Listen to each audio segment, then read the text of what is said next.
Okay, guys, if you're sitting out on the porch tonight listening to the wind rust through the trees, do me a favor. Take a look out at the edge of your yard where the light fades into total darkness. It's easy to feel safe under a porch light. But out in the massive expanse of our national parks, there are no lights, no fences, and no help for miles. Tonight, we look into some disturbing horror of park rangers you won't want to miss. Alright. My last video about park rangers did well, so I thought, why not do another one? This whole channel was built on park ranger and national park horror stories, so it would be insulting not to investigate more stories, right? Inside our massive 5,000-acre national parks, 5 veteran park rangers have completely vanished without a trace, and nobody has any idea how. The police completely gave up, the military helicopters found absolutely nothing, and the government has officially locked down these entire forests. But today, we are bypassing the locked gates and spending the next 1 hour deep inside this forbidden zone to retrace their exact steps, uncover the truth, and figure out what they were running from.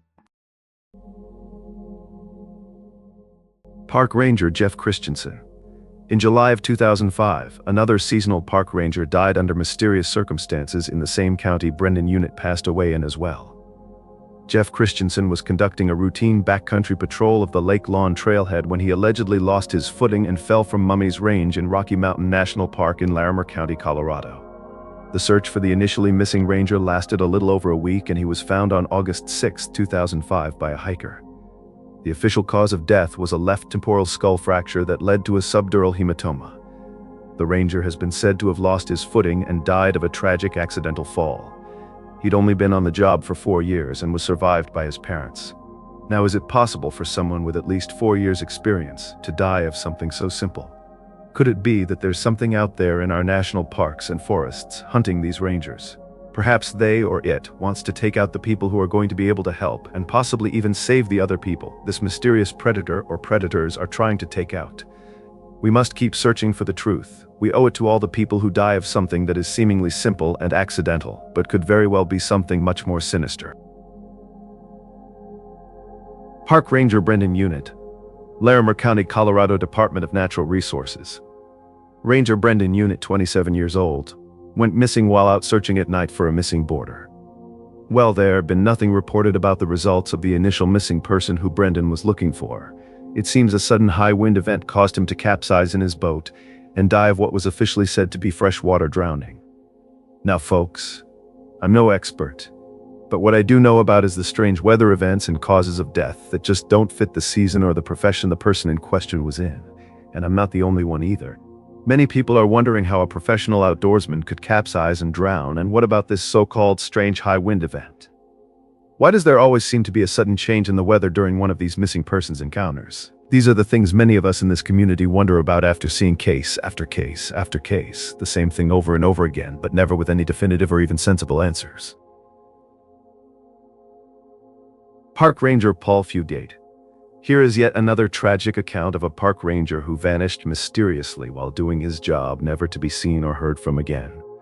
Now, Paul was known as a rebel, and even anti-establishment, to a point he stayed for weeks at a time in a small cobblestone cabin on site at the monument. He was a naturalist who did small tasks such as answering the visitors' questions and putting together trail guides. Originally, Paul worked at the Navajo Monument in Arizona, but was transferred soon after being disciplined by one of his bosses about his laziness and slovenly appearance. Apparently, this supervisor admitted in a later report that he was annoyed he couldn't technically fire Paul, and also that he hated the hippies coming in to work for the monument. Paul was charged with stealing government equipment when he took some hay home for his wife's horse. He was in an openly open relationship with his wife and sleeping with multiple women who were co-workers. While all of this may seem irrelevant, we must look at every aspect we can of a person's life when they go missing under such strange circumstances, especially when people in their profession are seemingly doing so at an alarming rate and have been for a while. Before he left his post that fateful day, he left instructions with the only other staff member there that if he wasn't back by a certain time for them to close up without him. He then walked out and down towards the area of land the park was about to acquire, one which was shrouded in problems as there had been much conflict about the 400-acre purchase with the local Apache tribe. Again, he was never seen or heard from, and no body has ever been found. A disposable camera found on a lonely mountain trail held a haunting secret. Its final photograph, snapped in darkness, revealed only a boy's frightened eyes and nose. This eerie self-portrait is the last trace of 12-year-old Jared Negrete, who vanished during a Boy Scout hike in 1991. His disappearance has baffled searchers for decades and remains one of Southern California's most unsettling wilderness mysteries. In July 1991, Jared Negrete, a shy but friendly 12-year-old from El Monte, went on his first overnight Boy Scout camping trip. The journey began on July 18th with the troop camping overnight. By the next day, as they pushed toward the 11,500-foot summit, Jared struggled to keep up on the steep switchback trails, and he eventually fell behind the others. Rather than halt the group's progress, the troop leader decided the faster hikers would continue to the summit and pick up Jared on their way back down. Thus, Jared was left walking at his own pace alone on the mountainside as evening neared. This is, of course, an extremely questionable and disturbing decision in and of itself, having the leader of the expedition leaving behind one of the most vulnerable members. In hindsight, if this hadn't have happened, this nightmare would have almost certainly been avoided. Some hikers later reported seeing the lone boy cutting straight down the switchbacks, and they urged him to stay on the marked trail. In fact, around 6 o'clock, one off-duty firefighter hiking through encountered Jared and warned him not to stray off route. And that was the last confirmed sighting of the boy. When the troop regrouped on the descent that night, Jared was nowhere to be found. Alarmed, the leader led the other boys back to base camp and then hiked down the mountain in darkness to summon help. By the time authorities were notified, Jared had already been missing for several hours in the vast wilderness. At first light on July 20th, 1991, an intensive search and rescue operation was launched. Teams of rescuers scoured the mountainside on foot and horseback, while helicopters swept the area from above. Rescuers came from across Southern California, and they searched day and night in rotating shifts. The terrain was unforgiving. Loose rocks, slippery slopes, and dense brush made every step perilous. Mount San Gorgonio's wilderness is a maze of rocky crags and sandy switchbacks with many trails that lead to nowhere, making navigation difficult even for experienced hikers. Off the established paths, one can easily be swept into a ravine or end up obscured by thick vegetation in this treacherous region. Despite the dangers, officials held on to hope because summer weather was mild and fresh water was available from streams. Within 2 days, searchers found their first clues. On July 21st, footprints believed to match Jared's sneakers were spotted around the 10,000-foot level of the mountain. This discovery helped narrow the focus to a specific zone of the wilderness. Shortly afterwards, search teams discovered pieces of beef jerky and some candy wrappers likely dropped by Jared during his hike. A week into the effort, on July 27th, the most significant find was made. Jared's disposable Kodak camera lying about 50 feet off the Vivian Creek Trail. When the film was developed, investigators found 12 photos. Most were scenic shots, taken before Jared went missing. But the final frame was a startling enigma. It was a blurry, extreme close-up of Jared's face, just his eyes and nose, taken at night with the camera's flash. At some point after his disappearance, the boy had pointed the camera at himself and snapped a picture in the dark. Family members who later saw this last photo believed that Jared looked frightened in it, giving a chilling glimpse of his ordeal on the mountainside. With these clues in hand, authorities concentrated their efforts below the spot where Jared was last seen. Dozens of searchers combed through creek beds, thickets, and rocky drop-offs in that area inch by inch. At one point, a blue water bottle was found and briefly raised hopes, but it was confirmed not to have belonged to Jared. Over the next 2 weeks, the operation grew into the largest search in San Bernardino County history. As many as 3,000 people in total participated, covering up to 50 square miles of wilderness in their exhaustive hunt. Volunteers, sheriff's deputies, forest rangers, and National Guard troops all joined forces in the massive effort. Jared's mother, Linda, hiked into the search area alongside authorities, determined to help find any sign of her son. Yet despite clear weather and an all-out push, not a single additional trace of the boy emerged. After 16 days of exhaustive searching, officials made the painful decision to call off the official search on August 4, 1991. By then, the chance of finding Jared alive was deemed virtually zero, and authorities had to presume the boy had perished. Veteran rescuers remarked in contemporary interviews with the LA Times that hikers often get lost in these mountains, but rarely do they disappear without a trace. In Jared's case, sadly, that is exactly what happened. He was simply gone, leaving his family and searchers with nothing to do but wonder how and why. In the absence of a definitive answer, several theories have been put forward to explain his disappearance, Investigators and family members have pondered these possibilities, but without new evidence, none can be confirmed. The most widely accepted theory is that Jared fell victim to the mountain's perilous terrain. All signs suggest he left the main trail and ventured into an unsafe area while trying to find his way down alone. If he slipped on loose rocks or stepped over a ledge in the fading light, he could have tumbled into a hidden ravine or crag. From there, the dense brush and jagged terrain might easily have concealed him from rescuers. The wilderness has many sheer cliffs and deep gullies blanketed with vegetation, and searchers noted that a person could quickly become invisible if they wandered off the path. Some involved in the search speculated that Jared appeared to have attempted continued shortcutting down the switchbacks until he ended up below the established trail. This would have involved descending into a difficult canyon, which was the same canyon where his camera and candy wrappers were found. Under such conditions, it's very plausible that Jared fell or became injured and couldn't climb out. The fact that no remains or clothing were ever found is unsettling, but it could be due to the vastness of the area and how thoroughly nature can hide a body. This accidental misadventure scenario remains the leading explanation in the eyes of those who have studied the case. Another angle considered whether someone else could have been involved in Jared's fate. From the start, investigators found no evidence of human interference, and there were no signs of a struggle, no suspicious footprints or items, and no eyewitness reports. While not entirely impossible, an abduction in that remote setting would have been difficult to pull off without alerting other hikers nearby. However, one theory suggested that perhaps Jared wandered down to a road and was picked up by an unknown individual, essentially kidnapped after surviving the initial night. This idea was investigated, but authorities eventually largely dismissed it for lack of any corroborating clues or sightings. In the end, nothing concrete ever emerged to point toward foul play. Law enforcement's consensus has long been that Jared's disappearance was most likely a tragic accident, not the work of another person. That said, while the authorities view this as a very unlikely scenario, it remains a potential possibility. Notably, because the region is home to wildlife like black bears and mountain lions, the possibility of an animal attack was also examined. However, this theory was quickly deemed unlikely. Search teams found no evidence to indicate a bear or cougar had attacked and dragged Jared away. Encounters with large predators are rare, and they almost always leave obvious signs when they do occur. Since absolutely no such traces were found during the extensive search, the wildlife theory holds little weight compared to other explanations. Jared's disappearance devastated his family and community. In September 1991, after hope of finding him alive had faded, the family held a memorial service in his honors.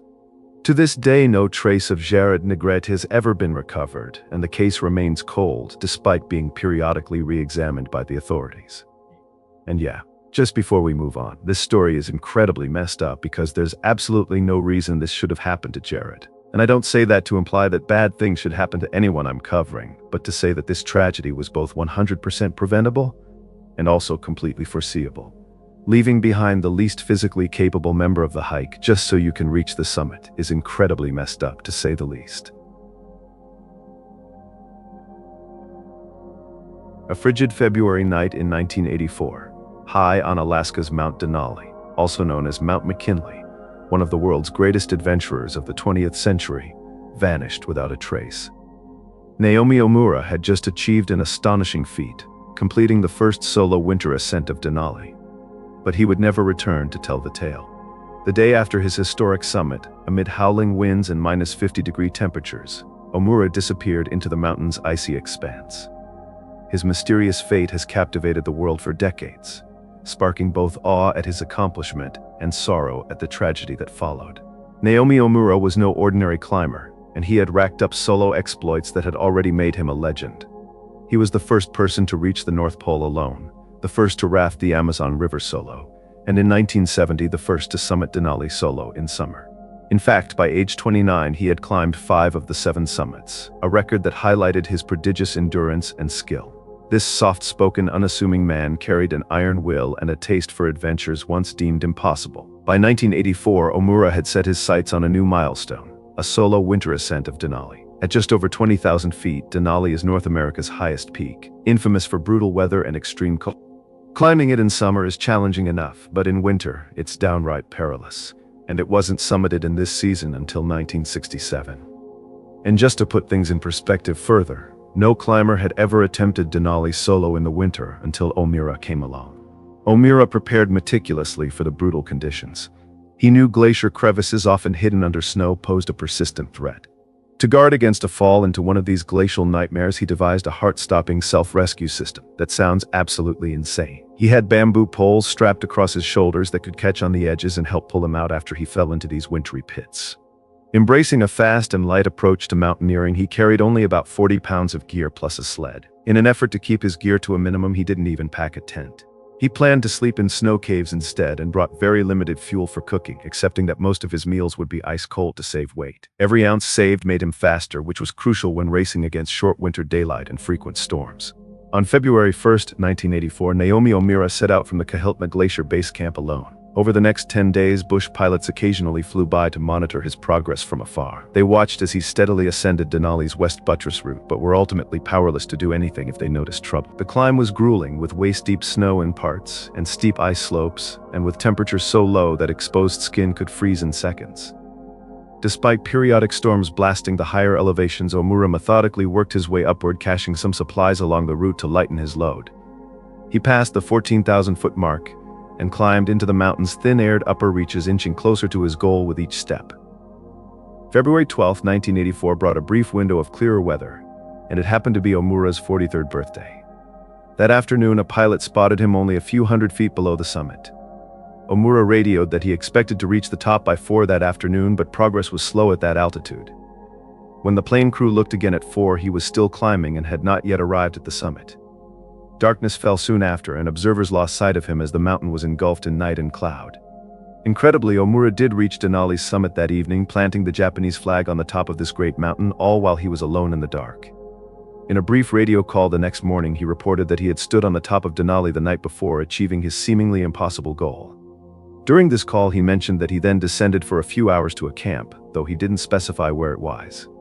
He sounded exhausted but said he was okay, and told his support crew to expect him back at base camp by February 15th. Unfortunately, that would be the last time anyone ever heard his voice. After that morning radio contact, Omura continued his descent, but the weather took a sharp turn. A fierce storm swept over Denali on February 13th, bringing howling winds and bitter cold. The mountain was soon fully shrouded in whiteout blizzard conditions. Planes attempted to fly over on the 13th and 14th, but saw nothing through the clouds and blowing snow. By February 15th, the day Omura was due out, concern was growing. A veteran pilot, Doug Geeding, flew to the base camp to pick up Omura, only to find the camp empty. Geeding searched the mountain from the air but saw no sign of the climber on the route. Turbulent winds still battered the upper ridges, so Geeding suspected Omura was hunkered down in a snow cave high up, waiting for the storm to blow over. On the morning of February 16th, Geeding made another aerial search with a fellow pilot. This time he glimpsed what looked like a person popping out of a snow cave and waving, and he was convinced it was Omura. They had agreed before the climb that if Omura needed rescue, he would make frantic signals, so the calm wave meant he wasn't in critical distress. Relieved by this sighting, officials decided to hold off on a risky rescue attempt. The winds were still far too dangerous for a helicopter to get anywhere near that altitude, and they didn't want to insult Omura's self-reliant ethos by sending a team up prematurely. After all, if they sent a helicopter up to rescue him, his first solo winter summiting would forever be marked with an asterisk. All they could do was wait for the weather to improve, trusting in the climber's extraordinary resilience and ability. Bad weather persisted until February 19th, keeping search aircraft largely grounded. During a brief flyby, pilots spotted Omura's abandoned snowshoes at around 14,000 feet. This is where he had left them on the way up, intending to take them back for his journey down. This find bolstered hope that he was still sheltering somewhere above, enduring on his meager supplies until he could safely continue. At last, on February 20th, the storm finally broke, and his team decided it was time to take drastic action. Search planes immediately scoured the mountain in the clear morning light. They traced the entire route from base camp to summit multiple times, but found no movement, no fresh tracks, no trace of Omura. In such good weather, he should have been visible if he were on the move. The fact that he was absolutely nowhere to be seen was a grim sign. That day, the National Park Service launched a ground search, and a helicopter ferried 2 mountaineers to the 14,000-foot level to look for Omura. They climbed up to about 16,000 feet and discovered a snow cave that Omura had used on his ascent. They even spotted the Japanese flag Omura had planted on the summit in the distance, confirming his historic climb. But of the man himself, there was still no sign. Soon after, another heavy storm swept over Denali, frustrating the search once more. Days passed with no further clues, and on February 26th, authorities reluctantly called off the search. Naomi Omura was officially declared missing, presumed deceased, and the mountain had claimed one of history's most daring explorers. The exact circumstances of Omura's demise remain uncertain, but climbers and experts have pieced together likely scenarios. One leading theory is that he fell during his descent. One stretch on the west buttress, a steep wall of ice and snow, is extremely treacherous, especially in winter. A single misstep or a sudden gust could have sent Omura plunging into a glacial pit or over an edge, his body quickly buried by drifting snow. If that happened, it's no surprise the search teams found no trace of him, since there'd be no meaningful way to locate him, let alone recover his body. Another possibility is that Omura succumbed to exposure high on the mountain. He had summited very late and was already exhausted when last heard. It's conceivable he was overtaken by the ferocious cold and wind near Denali Pass, or even closer to the summit, before he could get to lower elevation. If he couldn't find or reach a shelter in the whiteout, hypothermia could have set in rapidly. Notably, some have questioned whether the February 16th sighting was real or if the pilot had fallen for a visual trick. Notably, searchers later found some of Omura's gear around 17,000 feet near one of his high camps. This suggests he had cached or abandoned equipment to lighten his summit push. In the chaos of descending during the storm, Omura might have missed the cache with his warmer gear and unintentionally passed it. This would have left him with subpar shelter and resources when he needed them most. In that weakened state, even a small incident could have claimed his life. Ultimately, whether by a fall or by extreme weather, Naomi Omura met his end on the icy slopes of Denali. His disappearance shook the climbing community and his nation. In Japan, where he was already a national hero, Omura was posthumously awarded the People's Honor Award for his achievements. To this day, over 4 decades on, Omura's body has never been found. In the spring of 2007, a seasoned adventurer set out into the wilds of northern Arizona and never came back. Reinhold Kirschner was a 61-year-old physicist from Germany who loved exploring the rugged landscapes of the American Southwest. An experienced hiker in excellent shape, he had journeyed to the United States many times to trek through its deserts and canyons. This trip was supposed to be another grand adventure, but instead it became a haunting mystery. Kirschner ventured into a remote area of the Navajo Reservation, a place of deep canyons, hidden sinkholes, and unforgiving terrain, and simply vanished without a trace. Reinhard Kirschner wasn't a novice in the wilderness. Back home in Germany, he had a distinguished career as a physicist, but his passion for adventure often drew him overseas. He had fallen in love with the dramatic geology of Arizona's Colorado Plateau, returning again and again to hike its trails and photograph its vistas. Friends and family knew him as a fit, careful, and well-prepared outdoorsman. By 2007, he had extensive experience in desert hiking and canyon exploration, and he even knew this particular region well from prior visits. Kirschner's personal life was also in a good place. He was engaged to be married and was planning to meet his fiancée in Las Vegas after his hiking trip. That rendezvous was set for April 9, 2007, but unfortunately he would never make it to that meeting. In early April 2007, Kirschner drove his rented pickup truck deep into a remote section of the Navajo wilderness in northeastern Arizona. He was heading for an area near a dramatic bend of the Little Colorado River known as Hellhole Bend. This region of the Colorado Plateau is characterized by sheer cliffs that plummet into a 2,500-foot gorge and a landscape riddled with hidden sinkholes. In fact, Hellhole Bend earned its ominous name from the abundance of these hellish sinkhole pits in the ground.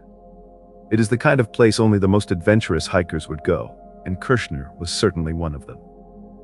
He parked his truck near the canyon's rim and set off on foot, likely for a day hike. When April 9th came and Kirschner failed to show up in Las Vegas to meet his fiancée, alarm bells rang. At first, those close to him wondered if he might have been delayed or out of cell phone range, but as the days passed with no word, it became clear that something was seriously wrong. Kirschner was reliable and kept to his plans, and for him to miss that meeting without any contact meant he was in trouble. His fiancée reported him missing, and authorities sprang into action. On April 12, 2007, searchers located Kirschner's abandoned rental truck near the rim of the Little Colorado River Gorge, about 2 miles from Hellhole. The truck sat on a lonely dirt track by the canyon, a silent marker of where he had begun his trek. There were no signs of foul play or any potential theft at the site, and it appeared that Kirschner had simply walked off into the wild and never come back. Finding Kirshner's truck triggered an intensive multi-agency search effort across jurisdictional lines, with both county and tribal authorities joining in. Coconino County Sheriff's search and rescue teams and Navajo Nation officials joined forces to scour the canyon lands by land and air. Helicopters crisscrossed the maze of cliffs and ravines, while ground teams and dog units struggled through the rocky, uneven terrain below. Over 6 days, searchers covered approximately 60 square miles around Hellhole Bend. This was no small feat, as the landscape is formidable at best and extremely problematic at worst. The gorge of the Little Colorado River cuts deep into the plateau, and one misstep near the edge can be deadly. Rescuers had to be extremely cautious not to become victims themselves. One of the biggest hazards in this area, and a possible key to Kirshner's fate, is the presence of numerous limestone sinkholes. These are deep natural pits in the ground, often concealed by desert scrub and hard to see until it's too late, especially after dusk. It's perilously easy to stumble into one of these chasms without warning. Search coordinators noted that many of the sinkholes near Hellhole Bend were too dangerous to enter, so they lowered cameras in hopes of spotting any trace of the missing man. Despite these efforts, the search turned up nothing. Not a footprint, not a piece of clothing, not the hiking stick or camera that Kirshner was known to carry. After nearly a week of exhaustive effort, the official search was reluctantly called off with no evidence found. With no solid evidence to go on, those involved in the case have been left to speculate how an experienced hiker could disappear so completely. The leading theory is that Kirshner suffered an accident in the wilderness. Given the known dangers in the area, many believe he likely fell into a hidden sinkhole or over a cliff near the canyon rim. A fall from such heights or into a deep pit would be catastrophic, and it might explain why searchers found no remains. If Kirshner's body ended up at the bottom of an unseen chasm, it could remain undiscovered despite all the search efforts. The area is so remote and seldom visited that it's possible no one has yet come across any sign of him. Another possibility is that Kirshner became lost or injured and eventually succumbed to the elements. April nights in this high desert are deceptively cold, and the days can be extremely hot, a dangerous combination if you're stranded without shelter or water. Kirshner's had only a day pack with him and was not equipped for a long ordeal in the wild. If he wandered beyond the initial search zone or got trapped in one of the side canyons, he might have been missed. Still, the complete lack of clues such as a campsite or gear makes this scenario less convincing. Foul play is an unlikely scenario but can't be entirely ruled out. The location is extremely isolated, and encountering a wrongdoer out there would be rare. Investigators found no evidence pointing to robbery or violence. His vehicle and belongings were undisturbed. All signs point more toward a tragic mishap than a crime in this case. Although investigators view Reinhard Kirshner's fate as a tragic hiking accident, some in the public have speculated about whether his disappearance is related to his profession. Kirshner was a physicist in Germany, a field that often involves sensitive research projects. While there's no evidence suggesting that he was working on classified or high-security projects, the mystery of his vanishing has encouraged such theories. Some suggest he could have been silenced because of knowledge he possessed. Others have proposed that he may have chosen to disappear deliberately to escape professional pressures. Still, the combination of his scientific expertise and the total lack of physical evidence has allowed these theories to persist in discussions of his case. While Reinhard Kirshner's disappearance is clearly both tragic and sad, I don't see it as a particularly dark tale like some have suggested. The most consistent and credible explanation for Kirshner's disappearance aligns with the official narrative: a tragic accident in an unforgiving landscape. Search teams noted the prevalence of those hidden sinkholes and sheer cliffs near Hellhole Bend, any of which could have claimed his life in an instant. With no signs of foul play and no evidence suggesting an intentional disappearance, the simplest answer is also the most logical. Kirshner was a seasoned outdoorsman, which some have used to argue that the case could be much darker, but even experts can be overwhelmed by the hazards of remote terrain. His case essentially illustrates how nature's unpredictability can overcome preparation and experience, especially in truly unforgiving terrain. In the early hours of August 26, 2006, an eerie scene awaited at a remote fire lookout cabin in the forests of Alberta in Canada. A pot of water was left boiling on the stove, its owner nowhere to be found. Outside on the wooden steps, investigators noted what appeared to be a smear of blood, a silent testament that something had gone terribly wrong. This was the home of 70-year-old Stephanie Stewart, a veteran wildfire spotter stationed alone atop the Athabasca Lookout Tower near Hinton. That morning, Stephanie had vanished without a trace, leaving behind only unsettling clues and a mystery that has endured for nearly 2 decades. Stephanie Stewart wasn't a typical 70-year-old by any means, and she appears to have been more active than most people in their 20s or 30s. Friends described her as amazingly fit for her age. She had cycled solo across Canada and summited Mount Kilimanjaro in her late 60s. A mother of one and an avid reader and crafter, Stephanie split her year between winter months in Canmore, a city in Alberta, and summers in the wilderness. For 18 seasons, she worked as a wildfire spotter for Alberta's Forestry Service, and for the last 13 of those years, she returned each spring to the same lookout. This was the Athabasca Tower in William Switzer Provincial Park. There, perched on a high ridge, she lived in a small cabin at the base of a 40-foot observation tower. Every day she climbed the tower ladder to scan the rolling foothills and boreal forest for smoke. It was solitary work, and Stephanie was the only human for miles, but she relished it. On the night of August 25, 2006, Stephanie spoke with family by phone around 9 o'clock, and everything seemed normal. By the following morning, however, alarm bells were ringing. Stephanie failed to make her scheduled radio check in a mandatory safety call she reliably made each morning at 8:30 to confirm all was well. When repeated calls to her cabin went unanswered, her supervisor grew concerned. The supervisor tried phoning the lookout several times. Strangely, someone did answer, but each time the receiver was picked up, the person on the other end immediately hung up without a word. After a few such attempts, the line went dead entirely, as if the phone had been unplugged mid-ring. This bizarre phone behavior greatly alarmed Stephanie's supervisor, who knew she was always dutiful with communications. Fearing the worst, he drove out to the Athabasca Tower site that morning, arriving by roughly 9 a.m. The supervisor found an ominous, perplexing scene. Stephanie's pickup truck was still parked outside the cabin, ruling out the possibility that she had driven off. Inside the small dwelling, a pot of water was boiling away on the stove, untended, as if Stephanie had stepped out briefly and intended to return at any moment. A quick search of the area found no sign of the woman, and a complete sense of dread overcame the supervisor. Noticing some out-of-place details, the supervisor contacted the Royal Canadian Mounted Police immediately, and Stephanie was formally reported missing. Investigators processing the cabin soon discovered that a few personal items were missing from Stephanie's quarters. Notably, her bedding, 2 pillows with blue pillowcases, a burgundy bedsheet, and a Navajo-patterned duvet were gone, as was Stephanie's gold wristwatch. These items were absent despite no sign of a struggle inside. Outside the cabin, however, a troubling clue turned up. There were traces of blood on the steps of the cabin, and they appeared to be quite fresh. Authorities have never released full details about the blood evidence, but its presence strongly indicated that some violence had occurred at the site.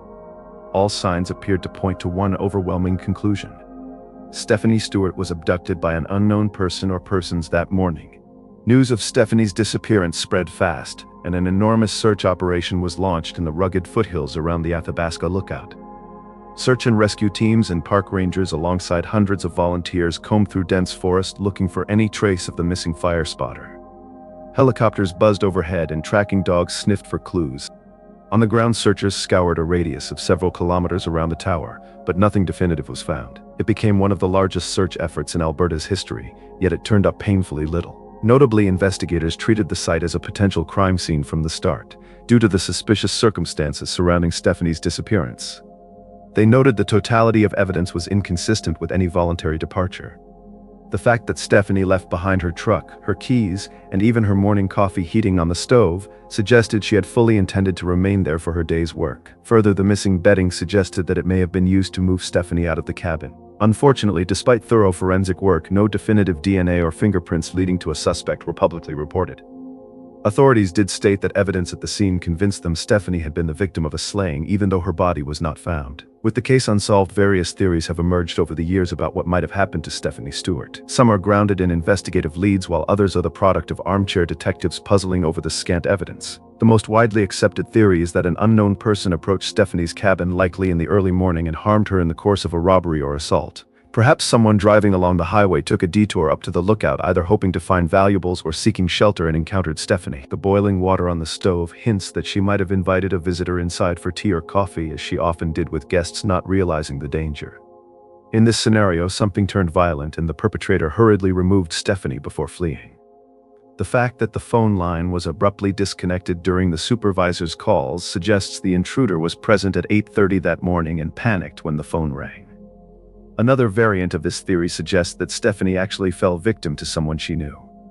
This theory explains why she would have opened her door for this unknown individual. For instance, if a park ranger had knocked on her door, she likely would have had no reason whatsoever not to welcome him in, not knowing what his intent was. That said, this avenue has been pursued, and as far as we are aware, based on information made public, no one in the Park Service is a suspect. Over time, speculation has focused on a few possible suspects, including one particularly notorious name, Travis Vader. Vader is a central figure in a high-profile Alberta criminal case. In 2010, he slew an elderly couple during a robbery, then burned their RV and hid their bodies in the wilderness. Whoa. Given that Vader targeted senior citizens and was known to be involved in theft and violence, some have wondered if he could have crossed paths with Stephanie in 2006. Investigators noted that Vader was apparently in the vicinity of Hinton around the time Stephanie disappeared, fueling theories of his involvement. However, it's crucial to stress that Vader has never been charged or officially linked to the Stewart case. The Vader theory remains speculative, possibly a case of criminal coincidence, but it highlights the kind of human predator who could have been responsible. Notably, because Stephanie was in the wilderness, some initially wondered if a bear or other large animal could have attacked and dragged her away. This idea was thoroughly investigated and dismissed as the authorities found zero signs of an animal encounter. Further, a bear, for instance, wouldn't carefully unplug a phone or remove bedding to cover its tracks. That's just not what bears do, since they aren't worried about covering up their transgressions or whether a jury will convict them for a crime. In the months and years following 2006, as the case remained unsolved, Alberta's Forestry Department took concrete steps to improve safety and security at all fire lookout towers. Where once lookout sites were relatively open, they're now secured with locked gates and perimeter fences to keep intruders out. Notably, the signs directing tourists to these lookouts were removed, making them harder to find. The occupants of these fire lookouts have also been advised not to let in any guests and to essentially treat any visitor as potentially hostile. To this end, the cabins themselves were retrofitted, with stronger steel doors, shatterproof glass windows, and improved locks. Notably, brush and trees around each site were cleared to eliminate hiding spots and give workers a clear line of sight when someone approaches. At present, no trace of Stephanie Stewart has ever turned up, and her case remains a chilling national park mystery. It takes less than 5 minutes for a family's world to shatter. To put this in perspective, this is less time than it takes to boil a kettle of water or to give Freebird a listen. In that brief window, a perfect June afternoon can curdle into a nightmare, and a beloved child can step behind a bush and drop off the face of the earth.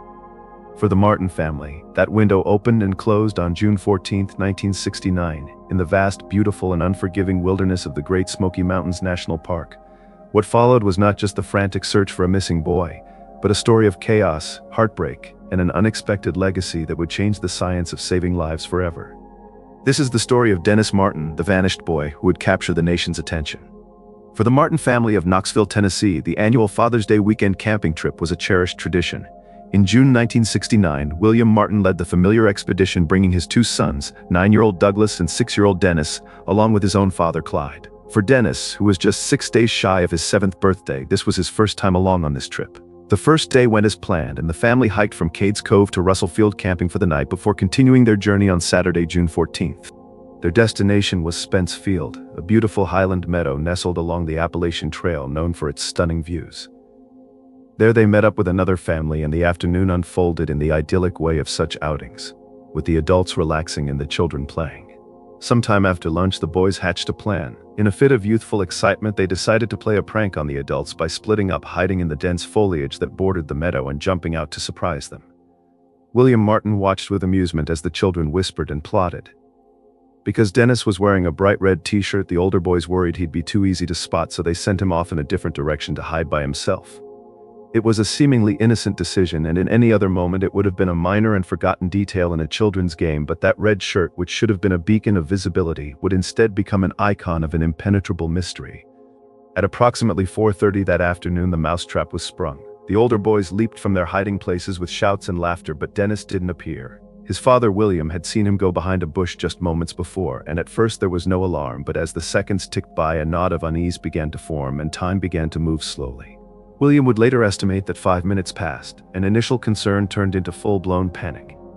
He began calling his son's name, his voice cutting through the mountain air, but there was no answer. William immediately began a frantic search, running down the trail for nearly 2 miles, convinced his small son couldn't have gone any farther.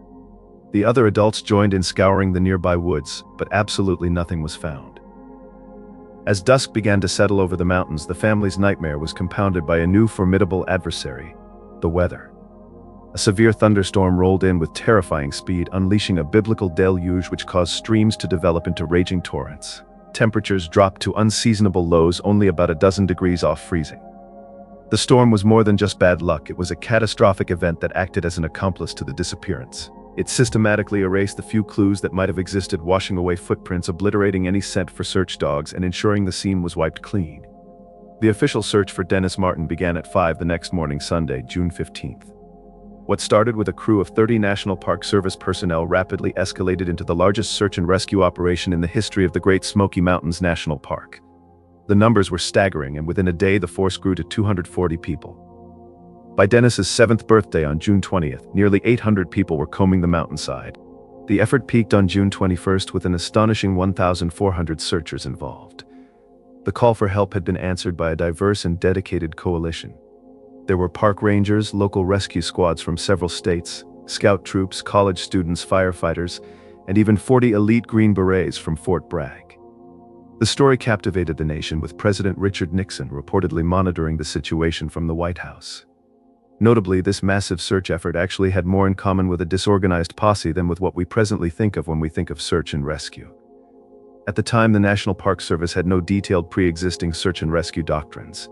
The prevailing philosophy was called surround and drown, where you just take as big a wave of people and sniffer dogs as possible and deluge the area.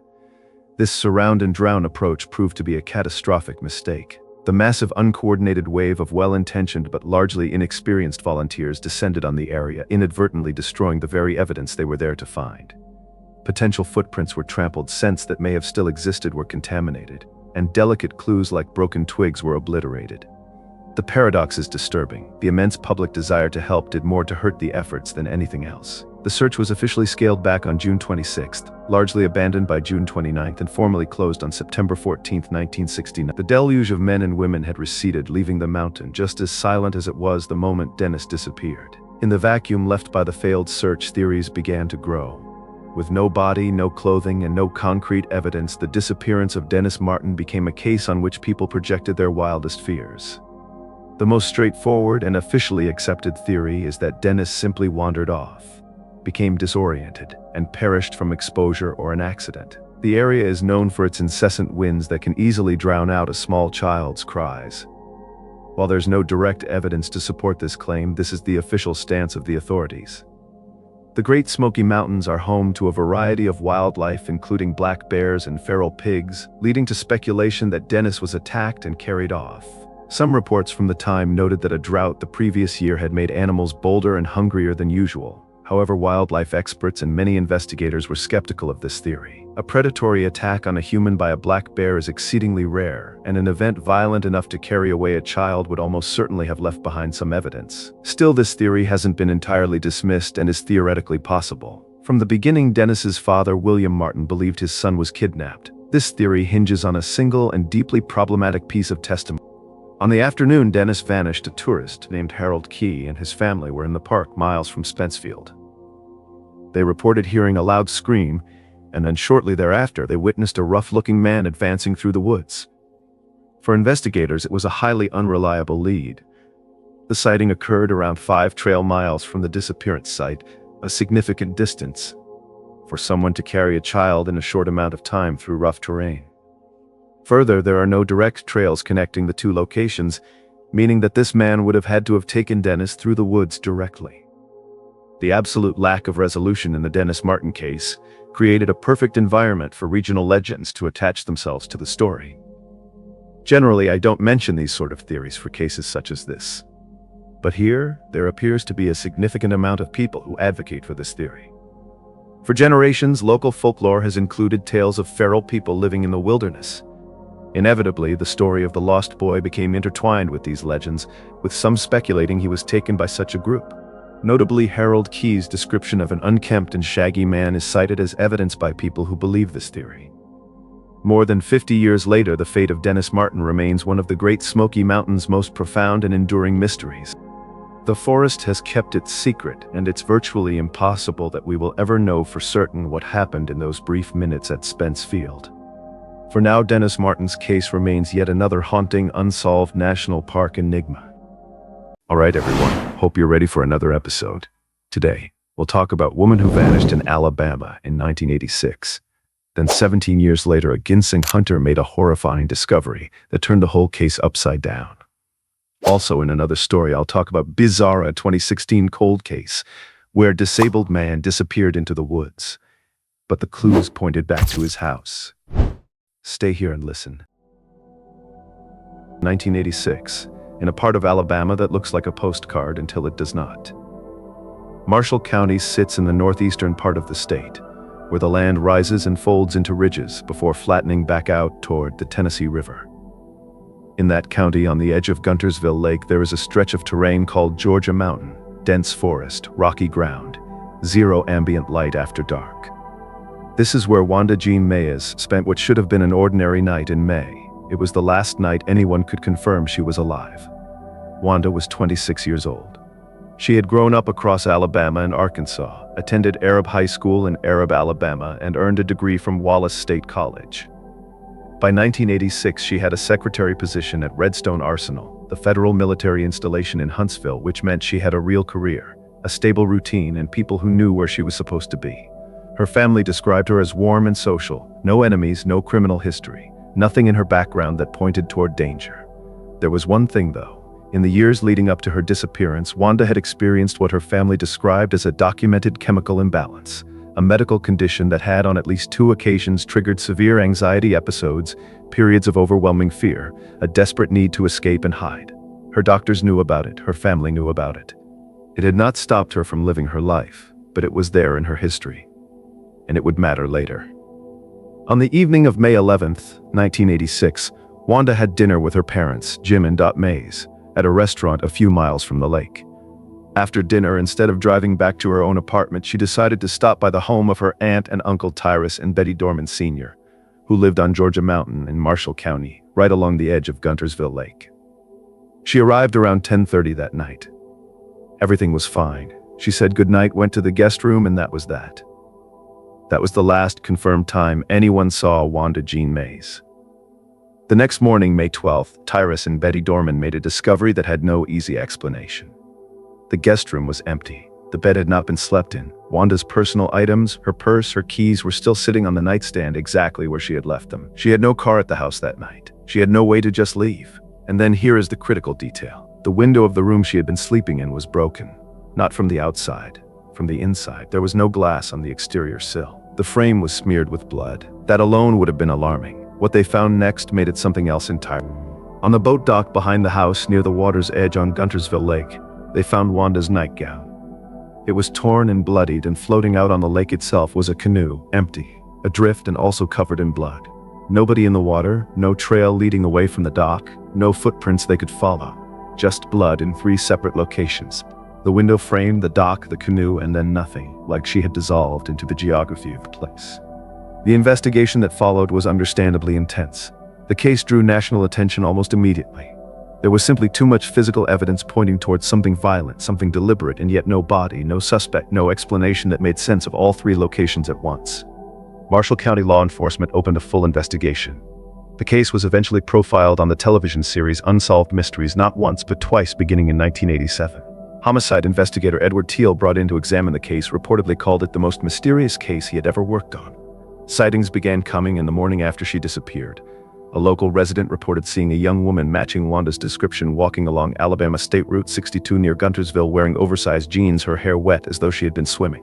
2 days later in Huntsville, approximately 30 miles away, a woman at a convenience store claimed she had seen someone matching Wanda's description in the back seat of a car with 2 unidentified men. According to that witness, the woman appeared frightened. When the witness exited the store, she saw the woman again, this time at a payphone, standing next to one of the men. The witness said she was convinced it was Wanda. Both reports sent the investigation spiraling outward. The theory that Wanda had been abducted, taken by 2 unknown men, held somewhere against her will, began to harden into the dominant narrative. Her family held on to it for years. They believed she was alive. They believed she was being held captive. They kept searching. But here's what does not make sense. The blood at 3 separate locations, window, dock, canoe, was never fully reconciled with the abduction theory. If someone had taken her from the house, how would she have ended up on the dock? Why was there blood on a canoe that was floating freely on the lake? And if someone had taken her in a car, how had she bled in 3 places that suggested movement through the property before ever reaching a road? The investigation stalled. The sightings dried up. The years passed. The Dorman family, Wanda's aunt and uncle, were subjected to suspicion they did not deserve. Whispers, accusations, the kind of community-level blame that attaches to people simply because they were the last ones near. There were no charges. There was no evidence, but the clouds stayed. This is where the case turns dark, and it does so quietly, not with a revelation, but with a discovery. October 2003, 17 years after Wanda disappeared, a man hiking in the woods behind the Dorman property, searching for ginseng plants, crested a ridge on Chalakee Road in Guntersville and looked down at the base of a 150-foot cliff approximately 1.8 miles from the house where Wanda had been staying. He found human skeletal remains. The remains were unidentified for years. In January 2008, the FBI's DNA laboratory in Quantico, Virginia, confirmed what the geography had been quietly suggesting all along. The bones belonged to Wanda Jean Mayes. She had never left the mountain. Marshall County Sheriff Scott Walls held a press conference. He stated that the investigation was conclusive. Wanda had been suffering from a chemical imbalance at the time of her disappearance. She had, in his words, left the home on her own accord, walked into the woods behind the property in the dark, and fallen from the cliff. Death was accidental, no foul play, no abductors. The family members who had spent 2 decades under a cloud of quiet suspicion were publicly exonerated. The official answer was, she walked 1.8 miles through dense rocky mountain terrain in the dark, alone, barefoot or in minimal clothing, without her keys or her purse, driven by whatever storm was happening inside her mind, and she fell. That explanation is not impossible, given her documented history with anxiety episodes, given the specific geography, given that the remains were found exactly in that direction and at that distance. It is the most supported conclusion. The investigator says no foul play, the evidence supports accidental death. And yet the blood at the window, the blood on the dock, the blood on the canoe floating in Guntersville Lake, none of those are explained by a woman who walked north into the woods. She was found 1.8 miles from the house in the opposite direction from the lake. The 2 false sightings, the woman on Route 62, the frightened woman in Huntsville at the payphone, were later confirmed to be false, officially dismissed. But for 22 years they pointed the investigation away from the mountain. The ginseng hunter in October 2003 stepped over a ridge and found what 22 years of searching had missed. The cliff had been there the whole time. The answer was 1.8 miles from the front door. She at least got an answer even 22 years late. On a crisp March morning in 2012, a white Ford Escape sat abandoned at the newfound Gap Overlook in Great Smoky Mountains National Park, a silent witness to an unfolding mystery. Its owner, 24-year-old Derek Lucking, had vanished into the wilderness before dawn. Derek was by all accounts a responsible young man and a recent college graduate, but that day he was nowhere to be found. Inside his vehicle lay one eerie clue, a handwritten note that read, "Do not come find me." Derek lived in Louisville, Tennessee, not far from the Smokies. In the weeks leading up to his disappearance, he had been unhappy with the direction of his life. Family members noticed he was not acting like himself. He grew withdrawn and even picked up some uncharacteristic habits like drinking and smoking. These were small red flags, but nothing to suggest what was about to happen. On Wednesday, March 14, 2012, Derek left home unexpectedly sometime during the night. The next morning, he failed to show up for work. His roommate found Derek's alarm clock ringing in an empty room and knew something was wrong. Calls to Derek's phone went unanswered. Alarmed, the roommate contacted Derek's parents in Virginia, and they began a frantic overnight drive to Tennessee to search for their son. When Derek's parents arrived and checked his computer for clues, they discovered he had been researching Great Smoky Mountains National Park. More tellingly, he had reserved a hotel room for the night of March 16th in Cherokee, North Carolina, just outside the park. Clinging to hope, his parents headed toward Cherokee, thinking they might intercept him there. Early on Saturday, March 17th, surveillance cameras at a motel in Cherokee captured Derek in the lobby. Around 4 in the morning, he checked out and walked into the pre-dawn darkness carrying a small day pack. This was the last confirmed sighting of him. When his parents reached the hotel later that morning, they learned they had just missed Derek. Inside the room he left, they found a Bible on the bed and an empty liquor bottle on the floor, objects that hinted at a personal crisis during his final night. Shortly afterward, as Derek's family drove back through the park, they spotted his Ford Escape parked at Newfound Gap, a scenic pass on the Tennessee-North Carolina state line. The car was empty, and fearing the worst but determined to find him, they alerted park rangers immediately. Investigators opened the vehicle and discovered an assortment of newly purchased camping gear and supplies inside. Derek had clearly been preparing for an outdoor excursion. There was a tent, a sleeping bag, tools, maps, food rations, and a survival guide. Strangely, all that equipment was left behind in the car. Derek had not taken the tent, the sleeping bag, or most of the supplies with him, only what he could fit in his pack. His wallet, identification cards, and cash were also in the vehicle, and on the dashboard was that ominous note, "Do not come find me." It now seemed that Derek had walked into the woods of his own accord for reasons unknown. Park rangers and search teams sprang into action as soon as Derek was reported missing. The park was busy with visitors that day, yet no one remembered seeing a hiker matching Derek's description on that clear spring morning. He had slipped away unseen. Searchers initially combed the popular trails from Newfound Gap, calling his name and looking for any sign of him. When that yielded nothing, they pushed into the rugged woods off the trails. For days, teams of rangers, volunteers, and search dogs scoured steep ridges and creek valleys near where the car was found. They looked for footprints, scraps of clothing, or any other clue, but found none.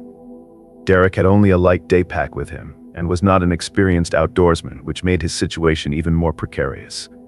After about a week of intense searching, not a single trace of him turned up. As the days passed with no results, the official search was eventually scaled back. Derek had effectively vanished without a single trace. In the absence of answers, a few theories have been put forward to explain what might have happened to Derek Lucking. One theory is that Derek intended to vanish on his own and start a new life.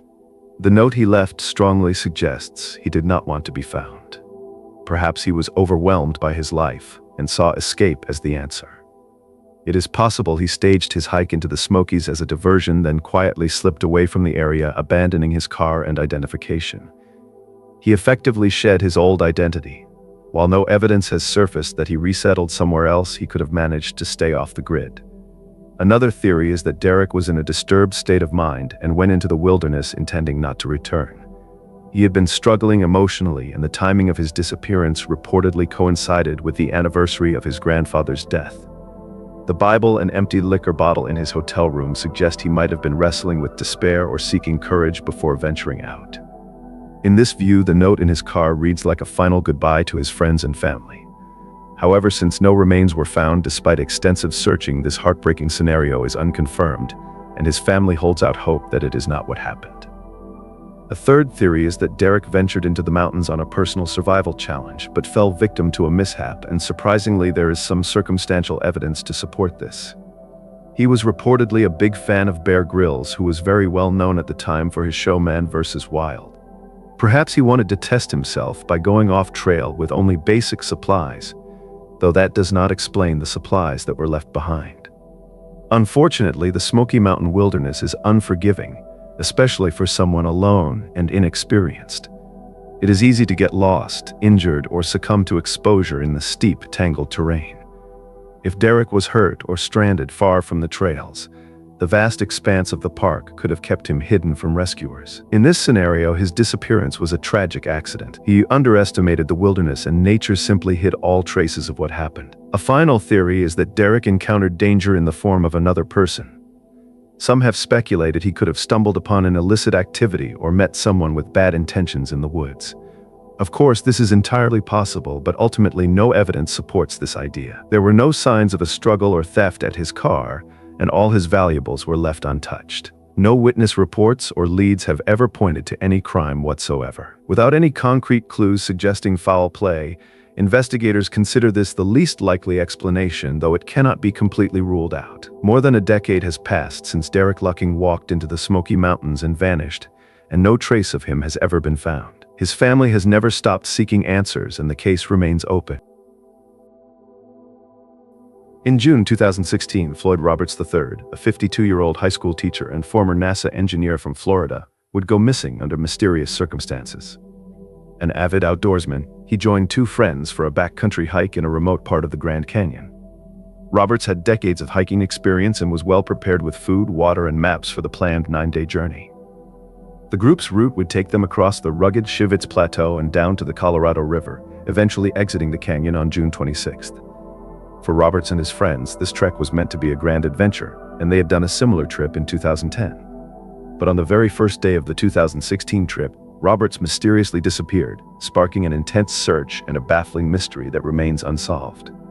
On day one of the hike, June 17, 2016, the trio encountered a hill near an area called Kelly Tank. They decided to take two different routes around it and meet up shortly after. His companions climbed over the hill while Floyd walked around its base. When his friends reached the other side, Roberts was nowhere to be seen. They waited and called his name, then retraced their steps back to where they last saw him, but found no sign of their friend. By the next morning, they realized something was very wrong. They hiked until they could get a cell phone signal and called for help. Roberts was officially reported missing to park authorities on June 18th, nearly 24 hours after he had last been seen. The National Park Service launched a large search and rescue operation. Immediately, the location in the western Grand Canyon was extremely remote and rugged, making access difficult. Park rangers, volunteer wilderness searchers, and search and rescue teams from 2 counties converged to help. A base camp was established near Roberts' last known location to coordinate the effort. Over the next 6 days, dozens of people scoured roughly 10 square miles of canyon and plateau country on foot and by helicopter. They faced harsh conditions. An extreme heat wave had temperatures well over 100 degrees, and the terrain was dense with brush, cliffs, and steep ravines. Despite these challenges, searchers combed the area day and night, determined to find any sign of Roberts. Helicopters flew low over ravines, looking for the bright red of his shirt or the blue of his backpack, and search dogs were brought in to track his scent. Some potential clues did surface, and at one point, a set of shoe prints was spotted in the dirt, but rangers could not confirm if it belonged to Roberts. No other trace of him or his equipment turned up during the extensive sweep. By June 23rd, after an exhaustive effort, officials had to scale back the search. With no leads left to pursue, the operation shifted to a limited search where rangers would keep an eye out during routine patrols. In the absence of evidence, several theories have been proposed about what might have happened to Floyd Roberts. The main ideas include an accidental fall, disorientation leading to exposure, possible foul play, and even a voluntary disappearance. One possibility is that Roberts suffered a misstep and fell into a hidden canyon or off a ledge. The area is full of sheer drops and tricky terrain. If he fell and was injured or killed, his body could be concealed in a spot that search teams never checked, which would explain why nothing was found. There have been numerous cases in the Grand Canyon where a missing hiker's remains were discovered only years later in a hard-to-reach area. Another theory is that he became lost and succumbed to the elements, facing extreme heat and lack of water. Roberts, despite being an experienced hiker, may have become extremely disoriented and confused. Roberts might have wandered in the wrong direction, seeking a route or water source, and eventually collapsed from dehydration or heat stroke. If he moved beyond the search zone before he died, his remains could still lie undiscovered in the vast maze of side canyons. Alternatively, he may have sought refuge somewhere hidden and perished there. Investigators considered foul play but found no evidence to support it. The authorities considered it unlikely he encountered a hostile stranger in such an isolated area. Further, his hiking companions, who were reported to be a father and daughter, who were his longtime friends, alerted authorities as soon as possible. They also cooperated fully with the investigation and were almost immediately ruled out as suspects. Park officials found no signs of a struggle or any other indication of criminal activity at the scene. The absence of any evidence makes foul play a remote possibility, and most observers lean away from this theory. Another theory suggests that a wild animal such as a cougar could have attacked him and taken him away from the area. However, mountain lion attacks are extremely rare, and there was no sign of any encounter between one of these big cats and Floyd. Some have speculated that Roberts chose to deliberately vanish. This would mean using the trip as an opportunity to leave his life behind and start a new one. However, those who knew him saw no indications of this. He had a stable job and family ties and was excited about the hike. Further, no motive or any proof of planning ever surfaced. Thus, this theory is generally considered the least likely by the authorities. Nearly 9 years have passed since Floyd Roberts went missing, and the National Park Service still lists his case as an open investigation. It was supposed to be an enjoyable mother-daughter hike in the Great Smoky Mountains National Park, but little did they know it was going to turn dark. On September 25th, 2018, 53-year-old Susan Clements set out on a scenic trail with her daughter near Clingman's Dome, the highest point in the park. They anticipated a routine afternoon adventure amid the early autumn beauty of the Smokies. Instead, by nightfall, Susan had vanished into the misty mountains, sparking a massive week-long search and a baffling mystery that continues to haunt those who remember the case. Susan Clements was a mother of 3 from the Cincinnati area. She was on vacation in the Smokies with her youngest daughter, eager to share the wonders of the national park. An active, outdoors-loving person, Susan was no novice hiker. In fact, earlier that week, she and her daughter had tackled some of the park's more challenging trails, including one with steep elevation changes. On this fateful Tuesday, their plan was relatively simple. Take the Forney Ridge Trail to a scenic spot called Andrews Bald and then return to the Clingman's Dome parking area before dusk. The hike is a few miles round trip, a pleasant day hike, not something that would normally pose a serious risk for someone like Susan. They packed light, carrying no heavy gear or overnight supplies since they fully intended to be back by evening. That afternoon, the two set out from the trailhead in good spirits. They reached Andrews Bald and began the return leg of their hike in the late afternoon. As they neared the end of the trail, close to Clingman's Dome, Susan's 20-year-old daughter decided to go on ahead. She was a faster hiker and wanted to climb the short, steep path up to the Clingman's Dome observation tower for one more panoramic view. The plan was straightforward. They would split up briefly and meet back at the parking lot. It was around 5 in the afternoon when Susan's daughter hurried ahead up the path and Susan continued at her own pace toward the parking area. Neither of them realized that this small separation would soon become a life-altering decision. When the daughter returned to the parking lot after her quick detour to the observation tower, she expected to find her mother there, or at least see her coming down the trail, but Susan was nowhere to be found. At first, the daughter was not alarmed. Perhaps her mom was just a few minutes behind or had paused along the trail to catch her breath. The weather had been growing dreary. A light fog was creeping in and daylight was starting to fade. She waited, scanning the thinning crowds of visitors for any sign of Susan. As the minutes ticked by, an uneasy feeling set in, and by around 6 in the evening, with dusk approaching, and still no sign of her mother, that unease turned to panic. Desperate to find Susan, her daughter decided to retrace their steps down the Forney Ridge Trail. She headed back into the woods, calling out for her mom and hurrying to the spot where they had last been together. The trail was growing dim and quiet, enveloped by foggy clouds that often shroud Clingman's Dome in the evenings. There was no trace of Susan on the path and no answers to her daughter's shouts except the muffled sounds of the forest. Fearing that something was very wrong, Susan's daughter rushed back and alerted park authorities that her mother was missing. It was now night in the mountains. Temperatures were dropping and a light rain had begun to fall over the area. Thus began one of the most extensive search operations in Great Smoky Mountains National Park's history. Park rangers immediately organized search teams despite the challenging conditions. Clingman's Dome sits at around 6,600 feet, and that night the mountain was cloaked in darkness and dense cloud cover. Visibility was near zero in some spots. Any hope of quickly finding Susan that first night was hindered by the foggy, rainy weather and the rugged terrain. The few hikers and tourists still in the vicinity were questioned, but none had seen the missing woman. The searchers faced a long, anxious night on the mountain, and they knew the odds of locating a lost hiker in those conditions were slim until daylight. By first light on September 26th, the search effort exploded in size. The National Park Service called in resources from far and wide. Eventually, around 175 trained personnel from numerous agencies and rescue organizations across multiple states joined the mission to find Susan Clements. They set up a command post at Clingman's Dome parking area, which was closed off to the public so search crews could work unimpeded. Teams of rangers, volunteer ground searchers, K-9 units, and personnel with helicopters and drones spread out over the area. In the initial days, searchers hiked an estimated 500 miles of trails, repeatedly sweeping the routes around Clingman's Dome. When those yielded no sign of Susan, they turned to bushwhacking in a desperate final attempt to locate any sign of her. The terrain was unforgiving. The Smokies are notorious for dense undergrowth. Over the next several days, the park was drenched with up to 3 inches of rain, and the park became unseasonably cold, factors which hindered the bushwhacking operation. Then on the afternoon of October 2nd, 2018, 7 days after Susan disappeared, the search came to a tragic end.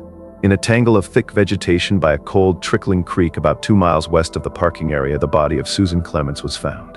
She was lying on her back in the creek bed amid the rocks and rhododendrons. The location was in extremely rugged terrain, roughly 3/4 of a mile off the Appalachian Trail. To put this in perspective, it was so inaccessible that a Black Hawk helicopter had to be brought in to airlift her remains out of the area. In the following weeks, investigators worked to piece together what had happened during the time Susan was missing. In April 2019, the Swain County Medical Examiner's Office in North Carolina released the official autopsy report. Susan had died of complications of hypothermia due to exposure to adverse environmental conditions, with dehydration listed as a contributing factor. The autopsy noted a striking detail. Susan had exhibited signs of paradoxical undressing. She had removed articles of clothing despite the cold, a common late-stage symptom of hypothermia-induced confusion. Apart from scratches and minor abrasions, her body showed no significant injuries and absolutely no evidence of foul play. There were no indications of an attack by animals or other people. Her death was officially ruled accidental. But even with these apparent answers, a haunting question lingered. How did an experienced hiker get so lost in such a short span of time in an area that earlier in the day had been filled with visitors? One theory is that it was simply a tragic navigational mistake. Perhaps as Susan continued toward the parking area, she missed a critical intersection. Not far from the Clingman's Dome parking lot, the Forney Ridge Trail meets another path which leads to the Appalachian Trail and the Dome parking area.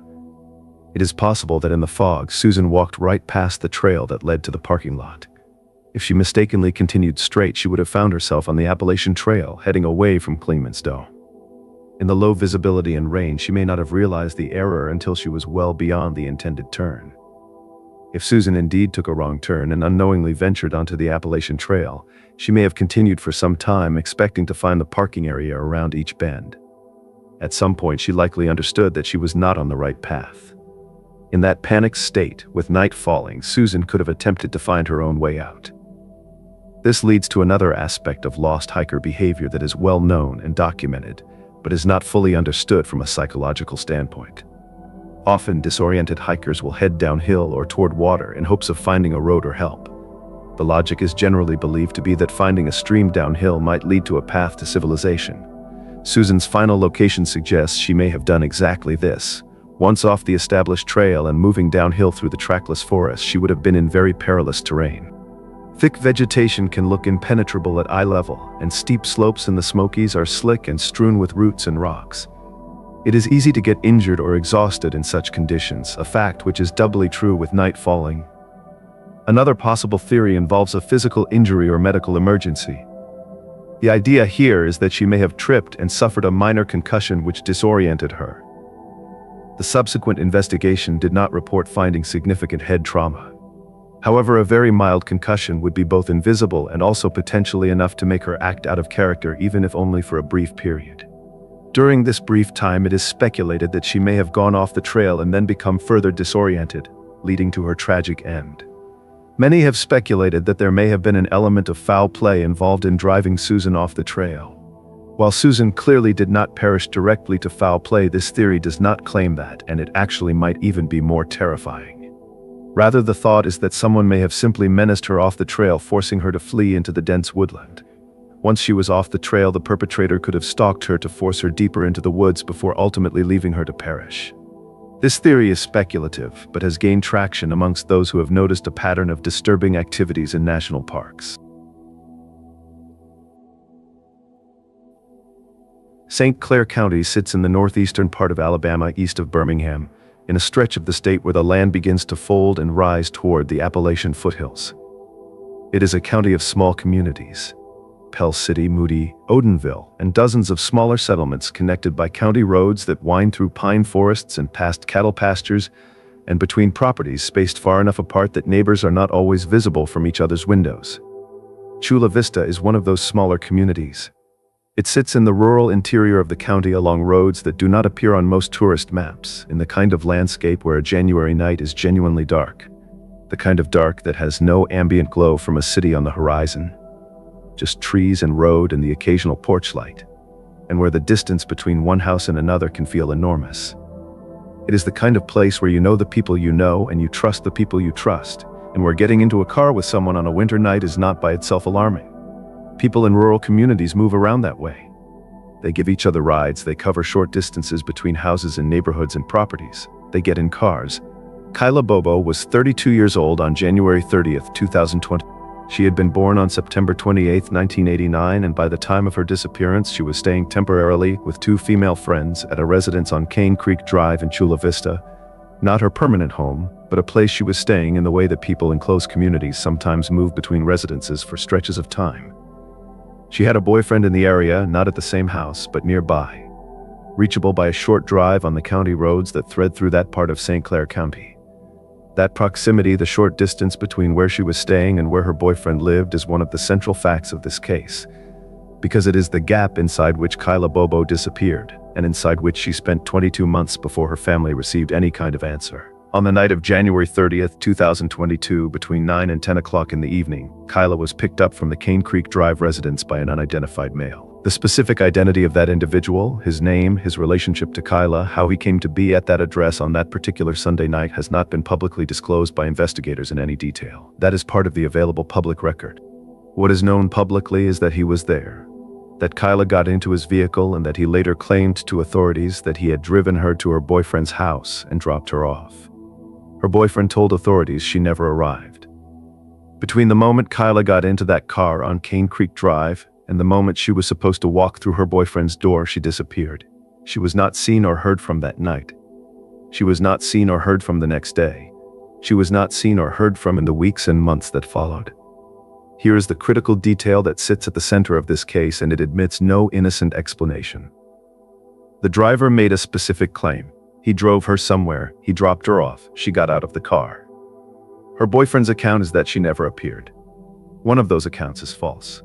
Either she was dropped somewhere other than where the driver claimed, or she was not dropped at all.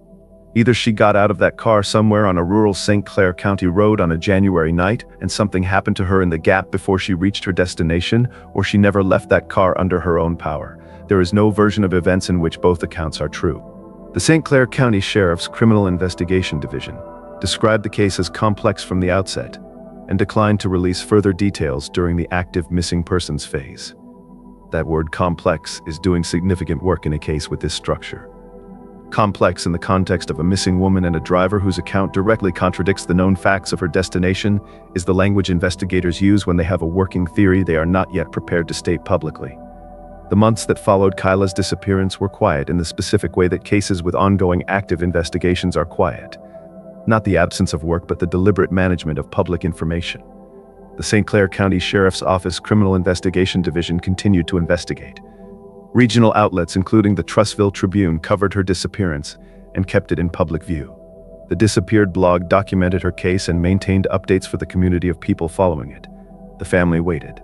The people who had known Kyla waited, and the months accumulated, 1, then 3, then 6, then 12, and the case remained classified as complex, and the details remained undisclosed, and the driver's account remained the last known fact about where Kyla had gone. The weight of that waiting is something that is easy to pass over quickly in a factual recitation. 22 months is not an administrative window. It is not a processing delay. It is the length of time that a family spent not knowing whether someone they loved was alive, not knowing where she was, not knowing what had happened on that Sunday night in January on a rural road in St. Clair County. It is the length of time a community that knew Kyla carried an unanswered question that no one in authority was answering. It is 670 days of getting up and going to bed without knowing. That is what 22 months means in the context of a missing person. In November 2023, 22 months after Kyla was picked up from Cane Creek Drive, her remains were found. The specific location of the discovery and the circumstances under which she was recovered have not been fully disclosed in the public reporting available at the time this account was prepared. What is confirmed is that her remains were located in November 2023 and that in March 2024, an arrest was made in connection with her death. The legal proceedings that followed that arrest were still ongoing at the time this account was prepared, and the full details of the charges and the specific allegations have not been fully adjudicated and are not presented here as settled fact. What can be said is that someone has been placed in a courtroom in connection with what happened to Kyla Bobo, and that the 22 months of public silence eventually produced a formal legal response. There is something specific about the geography of rural St. Clair County that is worth naming directly, because it shapes every element of what happened to Kyla and why the case unfolded the way it did. The county roads that connect small communities like Chula Vista do not have traffic cameras. They do not have street lights. In most stretches, they are not monitored by any system that would have recorded a specific vehicle traveling a specific route at a specific time. On a Sunday evening in January in a metropolitan area, a car ride between two residential addresses might pass through dozens of camera fields, business parking lots, traffic intersections, convenience store exteriors, residential doorbell cameras mounted on houses every 50 feet.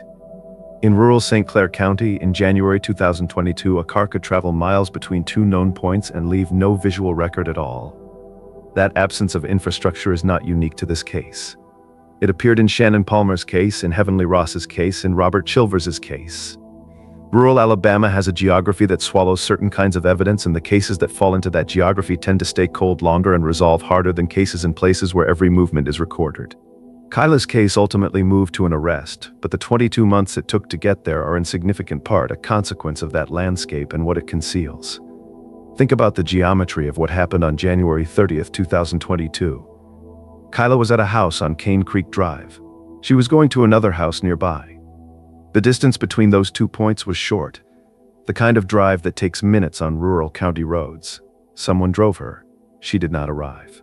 The driver told a story that the investigation eventually rejected. Everything that happened to Kyla Bobo happened inside the small, dark space of a car ride on a cold January night between 2 points that were not far apart on roads that people of St. Clair County drive every day without a second thought.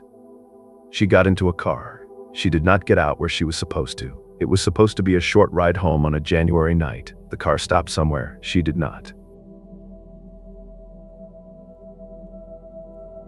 In 1999, 6 people vanished together, and only one of them is still missing. There is a nightclub in Opp, Alabama called The Hideaway. It sits in Covington County in the deep southern part of the state, a long way from anywhere that tends to make national news. Opp is a small town, a few thousand people, a water tower, a main street that folds back on itself. The kind of place where everyone either knows everyone or knows someone who does. Friday nights in Opp follow a rhythm that has not changed much in decades. People gather, people drive. The roads out of town are flat and dark and lined with pine trees, and they go on for a long time before they reach anywhere else. On the evening of May 7th, 1999, 6 friends gathered to enjoy one of those Friday nights. They had dinner together, they made plans. They eventually made their way to the Hideaway. By all accounts, it was ordinary. The kind of night out that happens in small southern towns every single weekend, without consequence. The kind that nobody later tries to reconstruct because there is nothing to reconstruct.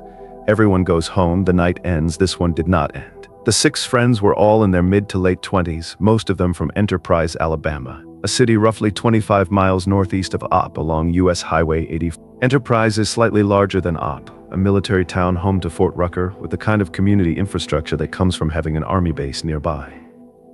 The 6 friends who gathered that Friday were embedded in the social world of that area, people with children and jobs and apartments and cousins and the ordinary connective tissue of community life. Valerie McCoy was 27 years old, a wife and mother of 5 children, the youngest 3 years old, the oldest 12. She was the cousin of Eula Josette Lee, who was 28, a mother of 2 who lived with her boyfriend in Enterprise. There was also Angela, Tamara, and Lamar Stackhouse. Lamar was the one with the car, a 1989 Burgundy Chevrolet Caprice, the kind of full-size American sedan that was built for exactly this kind of night. Big enough for everyone, solid enough to feel safe on rural Alabama highways. Lamar would be driving, and then there was James Reynolds, known to everyone in that circle as Amp. He was in his late 20s, easy company, someone whose presence at a gathering was expected and unremarkable. 6 people who knew each other, 1 car, a Friday night, and a club 8 miles away. The evening assembled itself the way those evenings do. Tamara made arrangements for her infant daughter, first dropped her off with a cousin in Enterprise not far from Lamar's home before meeting up with the other women at Eula's apartment. From there, the group moved to Lamar's house on West Hildreth Avenue. By the time all 6 of them had gathered, it was late evening, and by the time they piled into the Burgundy Caprice and headed south on the 2-lane toward Opp, it was well into the night. The Hideaway was the destination.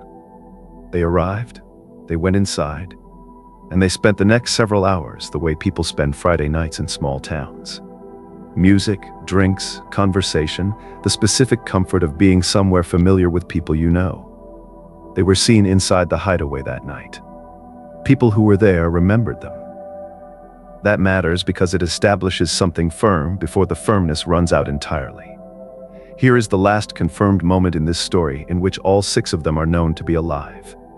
Witnesses at the Hideaway Club in the early morning hours of May 8, 1999, watched all 6 friends walk out of the club, get into Lamar Stackhouse's burgundy Caprice, and drive away into the dark. The car pulled out of the parking lot and disappeared down the road. That is it. That is the last anyone saw of any of them. No one received a call that night to say they had arrived somewhere. No one answered the door the next morning. The 6 of them drove out of that parking lot and into a silence that lasted for months. Families began reporting them missing within days. The Alabama Bureau of Investigation was brought in. Search efforts were launched across the area. Classed, ground searches, water searches, road searches. A reward was eventually raised to $20,000. Weeks became months. The summer of 1999 came and settled over Covington County with its particular southern heat, and still there was nothing. No car, no sightings, no trace of 6 people who had been seen by multiple witnesses just hours before they disappeared. The scale of it, 6 people, all from the same community, all gone at once, should have made this a case that dominated the regional news cycle for years. The silence around it, by contrast, has always been one of its most disturbing features. This is where the geography of Deep South Alabama becomes the most important character in the story, because it is the geography that eventually produced the first answer, though not the one anyone had been hoping for. Opp sits near the P River, a waterway that winds its way through Covington County on a slow southward course toward the Florida Panhandle. About 8 miles from Opp, the river passes under Ballard Bridge on a stretch of rural road. It is the kind of river crossing that exists all across rural Alabama: low concrete infrastructure over dark water. No ambient lighting, no guardrails, with the engineering to stop a vehicle that hits them at speed. At night, approaching Ballard Bridge on that stretch of road, the river is invisible until you are almost on top of it. In wet seasons, the P River runs high and heavy. In dry summers, the water levels fall and things that have been sitting on the bottom begin to rise toward visibility. The summer of 1999 was dry, exceptionally dry by regional accounts. By September, the water in the P River had dropped significantly from where it had been in May and in September 1999. 4 months after 6 friends drove away from a parking lot in Opp, law enforcement located Lamar Stackhouse's burgundy 1989 Chevrolet Caprice, submerged in the P River approximately 50 feet from Ballard Bridge. The car had been there the entire time, 8 miles from where they were last seen. The river had held it through the whole summer, deep enough that every earlier search had come up empty. Deep enough that the answer was sitting underwater for 4 months while families made missing persons reports and investigators knocked on doors, and a $20,000 reward went unclaimed. The water went down and the car appeared, and for a moment, it seemed like the worst part of the story was simply the waiting. It was not. Now this is where the case turns dark in a way that changes its shape entirely. 5 sets of human remains were recovered from and around the submerged vehicle. Forensic analysis confirmed the identities of 5 of the 6 friends: Valerie, Eula, Angela, Tamara, Lamar, who had been behind the wheel. 5 people who had gotten into that burgundy Caprice in the parking lot of the Hideaway Club were accounted for. 5 families received the call that every family in that situation fears, and then at least had something to hold on to, something to bring home, something to mark with a stone. 1 person was not in the car. James Amp Reynolds was not among the recovered remains. He was not in the vehicle. He was not in the river near the vehicle. A dark jacket found in the area was believed to possibly be his, but it was never confirmed. Beyond that single unverified item, there was nothing. No physical trace, no explanation. But here is what does not make sense, and this is the detail that has made this case impossible to close cleanly for more than 2 decades. It was not simply that his remains had washed away or could not be located. Forensic experts who examined the vehicle and the surrounding recovery site stated, according to available reporting, that there was no evidence to indicate that Amp Reynolds had been inside the vehicle before it entered the water. Not that the evidence was inconclusive, not that his remains had degraded beyond identification. The finding, as reported, was that the physical evidence did not support his presence inside the car at the time it went into the river. Witnesses had seen him get into that car. Multiple people at the Hideaway Club that night watched all 6 friends leave together. He was in the vehicle when it left the parking lot, and the evidence recovered from the crash site did not confirm he was in it when it hit the water. The question that has sat at the center of this case for 25 years is deceptively simple. What happened to Amp Reynolds between the parking lot of the Hideaway Club and Ballard Bridge? Did the car stop somewhere on that 8-mile stretch of rural road before it went into the river? Did he get out, or was he put out? Did something happen in the dark between the club and the bridge that has never been reported by anyone who witnessed it? These are questions that have no public answers. They are the questions that Amp's family has been carrying for more than 2 decades, and they are the questions that authorities, by calling this an accident and closing the active search, effectively decided not to answer. Authorities repeatedly stated that foul play was not suspected, a position that Amp's family and members of the community strongly disputed. The official framing was that the car had left the road by accident and gone into the river, and that the tragedy ended there. But the absence of Amp from the physical evidence of the crash site was never fully and publicly reconciled with the witness accounts that placed him in the car. A formal search continued through the rest of 1999 and into the following year. It was officially called off on July 11, 2000, with no resolution and no explanation that satisfied the people who had known him. James Amp Reynolds remains listed as an involuntary missing person in both the Alabama Law Enforcement Agency database and the NamUs National Missing Persons Registry. The Alabama Cold Case Advocacy Organization covered his case in episode 6 of their series Forgotten more than 2 decades after he disappeared. The reward went unclaimed. The search ended, and the Pea River, which gave up 5 answers when the water dropped in September 1999, has never given up the 6th. 5 families got to bury someone. 1 family got a reward poster and a search that was quietly called off on a Tuesday in July with no body, no answer, and no explanation for how a man who got into a car was not in the car when it was found. Florence, Alabama sits in the northwest corner of the state, along the southern bank of the Tennessee River in Lauderdale County. It is a university town, home to the University of North Alabama, with a small, historically rooted downtown, a music heritage tied to the Muscle Shoals recording scene, and the kind of residential geography that expands outward from the city center into rural stretches of county highway and woodlands that push steadily toward the Tennessee state line. The further out you drive from the city, the quieter the roads get. Properties set back from the pavement, surrounded by trees, driveways that feed onto state highways, the kind of terrain where a person who walks away from a house has a lot of directions to disappear into, and where if something goes wrong, it can go wrong a long way from anyone positioned to see it. Robert Deshaun Chilvers, known to his family and everyone who loved him as Sean, was 51 years old in September 2016. He was physically large, 6 feet 2 inches and 240 pounds, with gray hair and blue eyes. But Sean moved through the world with significant and documented physical limitation. He had fused cervical vertebrae, a structural condition in his neck and upper spine that had required multiple surgeries, leaving him with scars down the back of his neck extending into his back and an ostomy scar from an additional procedure. He walked with a pronounced limp. Every step was effortful and painful. He was not a man who could cover ground easily or quietly or at any real speed. He was not a man who would under normal circumstances choose to walk anywhere when he had access to a vehicle. That physical reality is one of the most important facts in this entire case, and it becomes more important the further into the timeline you go. Because the official account of how Sean left his house on the morning of September 17, 2016, requires you to believe something about him that his own body makes very hard to accept. By that September, Sean was living in a house at the 1200 block of Highway 141 in Florence, a property that had been at the center of a legal dispute for months. A man named Darby had been attempting to evict Sean from the house in a sustained and aggressive way. He had shut off the power to the property in an effort to force Sean out. He had confiscated some of Sean's belongings and dumped them in the ditch in front of the house. He had attempted formal evictions that Sean challenged through the courts and successfully halted with a court order.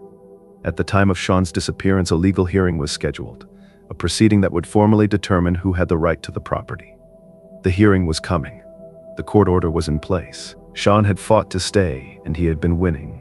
And then a few months after his belongings were dumped in a ditch outside his own front door, he disappeared before the hearing could happen. He was living with a roommate at the time, a man named David Nix.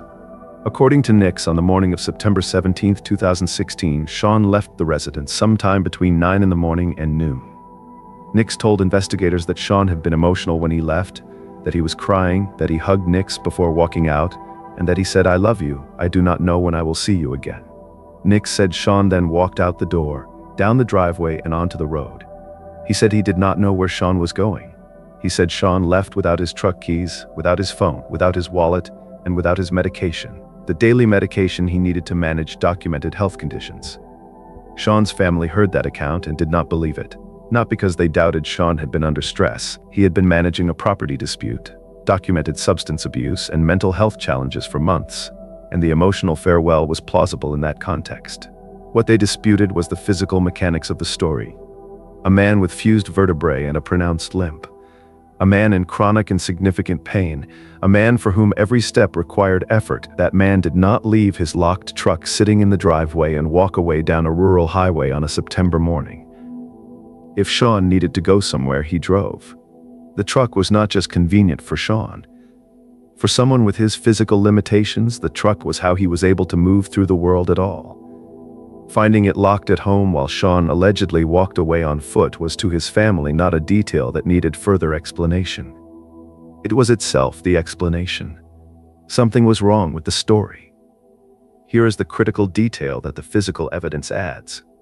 Shortly after Sean was reported missing, officially logged with the Lauderdale County Sheriff's Department on September 19, 2016, investigators located a trail camera image that placed Sean in the wooded area near County Road 178, close to the Tennessee state line, moving away from the residence in a northerly direction.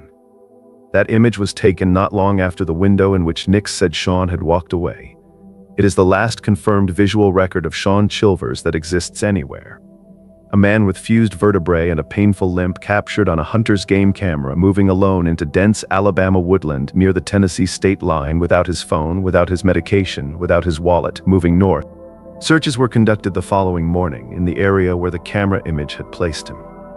Nothing was found. No trail of disturbance through the underbrush. No secondary sighting. No physical evidence of where he had gone after that image. The woodland along the Tennessee state line in that part of Lauderdale County is dense, largely undeveloped, and does not give things up easily. Now this is where the case turns dark, not through what Sean did, but through what the man who was last with him did afterward. In the days following the disappearance, David Nix cleaned the interior of the home using bleach thoroughly. When Sean's family learned about this, they flagged it immediately. Bleach cleaning of a residence after a person has gone missing from that residence is one of the most widely recognized indicators of an attempt to destroy biological trace evidence. It was not an ambiguous act. Nix then got rid of the vehicle he owned at the time of Sean's disappearance. Investigators found that his statements about the morning of September 17th were inconsistent.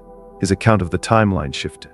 A neighbor reported seeing Sean in Nix's company after the time that Nix said Sean had already left. And when Sean's family looked more closely at the period before the disappearance, they found what they described as evidence of a sustained pattern of physical abuse, mistreatment, that Sean, isolated on a disputed rural property and dealing with his own health challenges, had been living inside.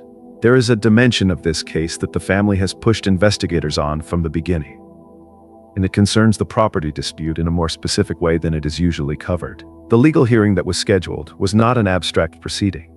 It was a proceeding in which Sean was the party who stood to win. He had the court order. He had successfully halted the evictions. He had established through the legal process a claim to the home that was strong enough to hold. His presence at that hearing mattered. His continued existence mattered to the outcome of that case. When he disappeared before the hearing could take place, the proceeding collapsed. The person who had been trying to remove him from the property for months got what they had been trying to get. Whether that connects to what happened to Sean is a question law enforcement has never publicly resolved. The family has not stopped asking it. The other dimension worth dwelling on is the physical one, because it bears repeating plainly. Sean Chilvers was a disabled man with fused cervical vertebrae, chronic pain, a pronounced limp, and documented mobility limitations. He left his locked truck at home. He left without his phone, his medication, and his wallet. He was then captured on a game camera in the woods near the Tennessee state line, which is not a route a man in his condition walks voluntarily in September without preparation, without supplies, for reasons he did not communicate to anyone. The gap between the story that was told about how he left and the physical reality of who he was has never been closed by any official explanation. David Nix was never charged in connection with Sean's disappearance. He was questioned. He gave statements. He was never formally named as a suspect, and sometime after the investigation settled into cold case status, Nix died. Whatever the bleach was covering, whatever the inconsistent statements were protecting, whatever actually happened on the morning of September 17, 2016, inside that house on Highway 141, he took it with him. The FBI placed Sean's case on their VICAP missing persons database. The Lauderdale County Sheriff's Department holds the investigation under case number LD16020077. There has been no Social Security activity, no financial activity, no confirmed sighting of Robert Deshaun Chilvers since that hunter's camera image on the morning of September 17, 2016. His family has continued advocating for the case publicly and has not stopped pushing for answers. In 2017, some of Sean's medication was found south of the residence. The camera had placed him going north. His medication turned up south. Between those two directions, between the last image of him alive and the pills pointing the wrong way, is the shape of a story that only one person could have told in full. And that person is gone. An 11-year-old girl left her house on a school morning and never made it to the bus stop at the end of her street. The distance between her front door and the place where she vanished was less than half a mile. It took less than 10 minutes, and it happened in the morning in the light, while her sister was walking the same route just steps ahead of her. Heavenly Shay Ross was called Shay by everyone who loved her. She was 11 years old and she lived with her family in the Willowbrook Trailer Park in Northport, a city that sits just across the Black Warrior River from Tuscaloosa in Tuscaloosa County in the west central part of Alabama. Northport is the kind of place that exists in the long shadow of a larger, better-known city, which means it receives less attention, less investment, and, as this case makes painfully clear, less coverage when things go wrong. The Willowbrook Trailer Park was a residential community of mobile homes and familiar faces where children moved freely in the way that children do in close-knit neighborhoods, walking to friends' houses, riding bikes along known paths, navigating the geography of their daily lives without adult escort because there had never been a reason to need one. Shay had walked the path to her school bus stop dozens of times before that Tuesday morning in August. It was not a long walk. It was not a complicated walk. The bus stop was less than half a mile from her front door, a straight residential stretch through a neighborhood she had known her entire life, a route so familiar she could have walked it in her sleep. On the morning of August 19, 2003, Shay got ready for school and left the house. Her older sister Jamie, now known as Alex, had left a few minutes before her, 5 to 10 minutes ahead, walking the same route toward the same bus stop. The sky was heavy and overcast. Rain was coming in the way that it does in Alabama in late summer, slowly under pressure, the kind of gray ceiling that drops a little lower each hour before it finally opens up. Shay walked out the door and started down the path toward the bus stop. Jamie was already ahead of her, already out of sight. The morning was ordinary. The route was ordinary. Everything was exactly as it had been on every other school morning. Jamie reached the bus stop. She waited. The bus came. She looked for her sister. Shay was not there. She had never arrived. Somewhere between the front door of their home in the Willowbrook Trailer Park and the bus stop at the end of the street, in a window of less than 10 minutes in the morning light in a residential neighborhood she had navigated her entire childhood, Heavenly Shay Ross disappeared. She was never seen alive again. Sit with the geography of what that means. Less than half a mile, under 10 minutes of walking time, a distance so short, so embedded in the daily texture of life in that neighborhood that no one would have thought to watch it closely or pay particular attention to who else might be moving along it at that precise moment on that particular Tuesday. A child walking to a bus stop in her own neighborhood on a school morning is invisible in the best possible sense. It is just life, unremarkable and safe. The kind of thing that happens everywhere every day without incident. And yet in that invisible stretch of pavement on that unremarkable morning, someone was there who should not have been. Someone saw Shay. Someone made a decision in those 10 minutes. And in the 21 years since August 19, 2003, that person has never been identified, charged, or held responsible for what they did. The search for Shay began as soon as it became clear she had not arrived at school. The Tuscaloosa County Violent Crimes Unit opened the investigation. The Willowbrook community was canvassed. Residents were interviewed. Routes were walked. The surrounding streets and woods and adjacent areas were searched. Crime Stoppers was engaged. Law enforcement extended the search radius outward from the trailer park into the broader Northport area. One detail that emerged was significant and carries an echo of Shannon Palmer's case 2 years earlier and 90 miles to the south. There was active commercial construction happening near the path that Shay would have walked that morning. Construction sites bring workers. Workers are present, moving through an area, watching the environment around them. They are among the most likely categories of potential witnesses in a case like this. Whether construction workers near Shay's route were identified and fully interviewed and what they may or may not have seen has not been comprehensively addressed in public reporting. What is confirmed is that the search in the days and weeks following her disappearance produced no meaningful public leads and no arrests. Shay's remains were eventually found. Her death was ruled a homicide. No suspect has ever been publicly named. No person of interest has ever been formally identified by law enforcement in connection with her death. No arrest has ever been made. The Tuscaloosa Violent Crimes Unit holds the case. Crime Stoppers can be reached at 205-752-7867. This is a confirmed homicide 2 decades old, with no one ever charged. Here is the critical detail that makes this case so difficult to examine in isolation, because in every structural and circumstantial respect that matters, it is not an isolated case. It is Shannon Palmer's case 2 years later in 90 miles north, 11 years old trailer park community, walking alone, late summer morning. Gone in minutes, remains found, homicide confirmed, no arrest. The cases are mirror images of each other, same age, same type of neighborhood, same type of route, same season, same state, same outcome. The probability that this is coincidence has been a question that every investigator who has examined both cases has had to answer for themselves. The potential connection between Shay's case and Shannon's was not dismissed. Multiple jurisdictions examined what has come to be informally described as a 4-case corridor. Teresa Dean in Georgia in 1999, Shannon Palmer in Prattville in 2001, Shay Ross in Northport in 2003, and Tabitha Tutors in Nashville in 2003. The Associated Press reported in August 2006 that investigators from multiple agencies were actively examining whether a link between the cases existed. Interjurisdictional communication happened. The possibility of a single offender or connected offenders moving through that geographic and temporal corridor was considered seriously enough to generate formal cooperative investigative work. It was never confirmed. The official position across all relevant agencies remains that these are separate, unrelated incidents, but the corridor exists whether or not it carries an official name. The pattern it describes, 4 girls same age, same setting, same corridor, same era, and a complete absence of resolution in every single one of them, is not something that becomes less significant because it has not been proven. Shay's mother, Beth Thompson, has been one of the most persistent and clear-eyed public voices for her daughter's case across those 2 decades. She appeared in the CBS 42 Missing Mysteries series in November 2023, still asking the same questions she first asked in August 2003. Still naming the failures, still showing up. One observation she made in that interview gets at something structural that goes beyond this individual case. She pointed to 2 Alabama child disappearance cases from 2019, a toddler named Cupcake McKinney and a teenager named Anaya Blanchard, both of which were resolved relatively quickly, in significant part because of surveillance camera footage, business cameras, residential doorbell cameras, traffic cameras, the visual infrastructure that now saturates American residential life to a degree that would have been unimaginable in 2003. Beth Thompson's point was precise. If that infrastructure had existed in 2003, the person who took Shay might have been identified within days. They were not. The cameras were not there. The community did not have them.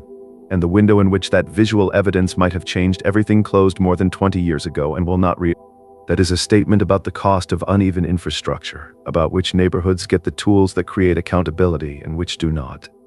About what those gaps cost in the irreversible terms of specific human lives. In this case, the life of an 11-year-old girl who should be 32 years old today and is not. There is something else about this case that deserves to be said plainly because it rarely gets said plainly enough. The Willowbrook Trailer Park in Northport in 2003 was a predominantly working-class community. The families who lived there were not wealthy, they did not have the resources to hire private investigators or fund independent forensic testing or sustain media pressure across years and decades. What they had was each other and the public systems that were supposed to serve them, and a Crime Stoppers line.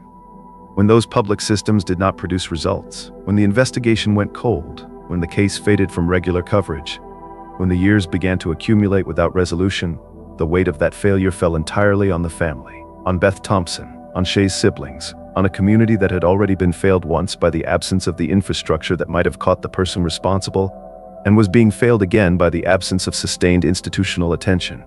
21 years is a long time to carry that. Beth Thompson has carried it every day.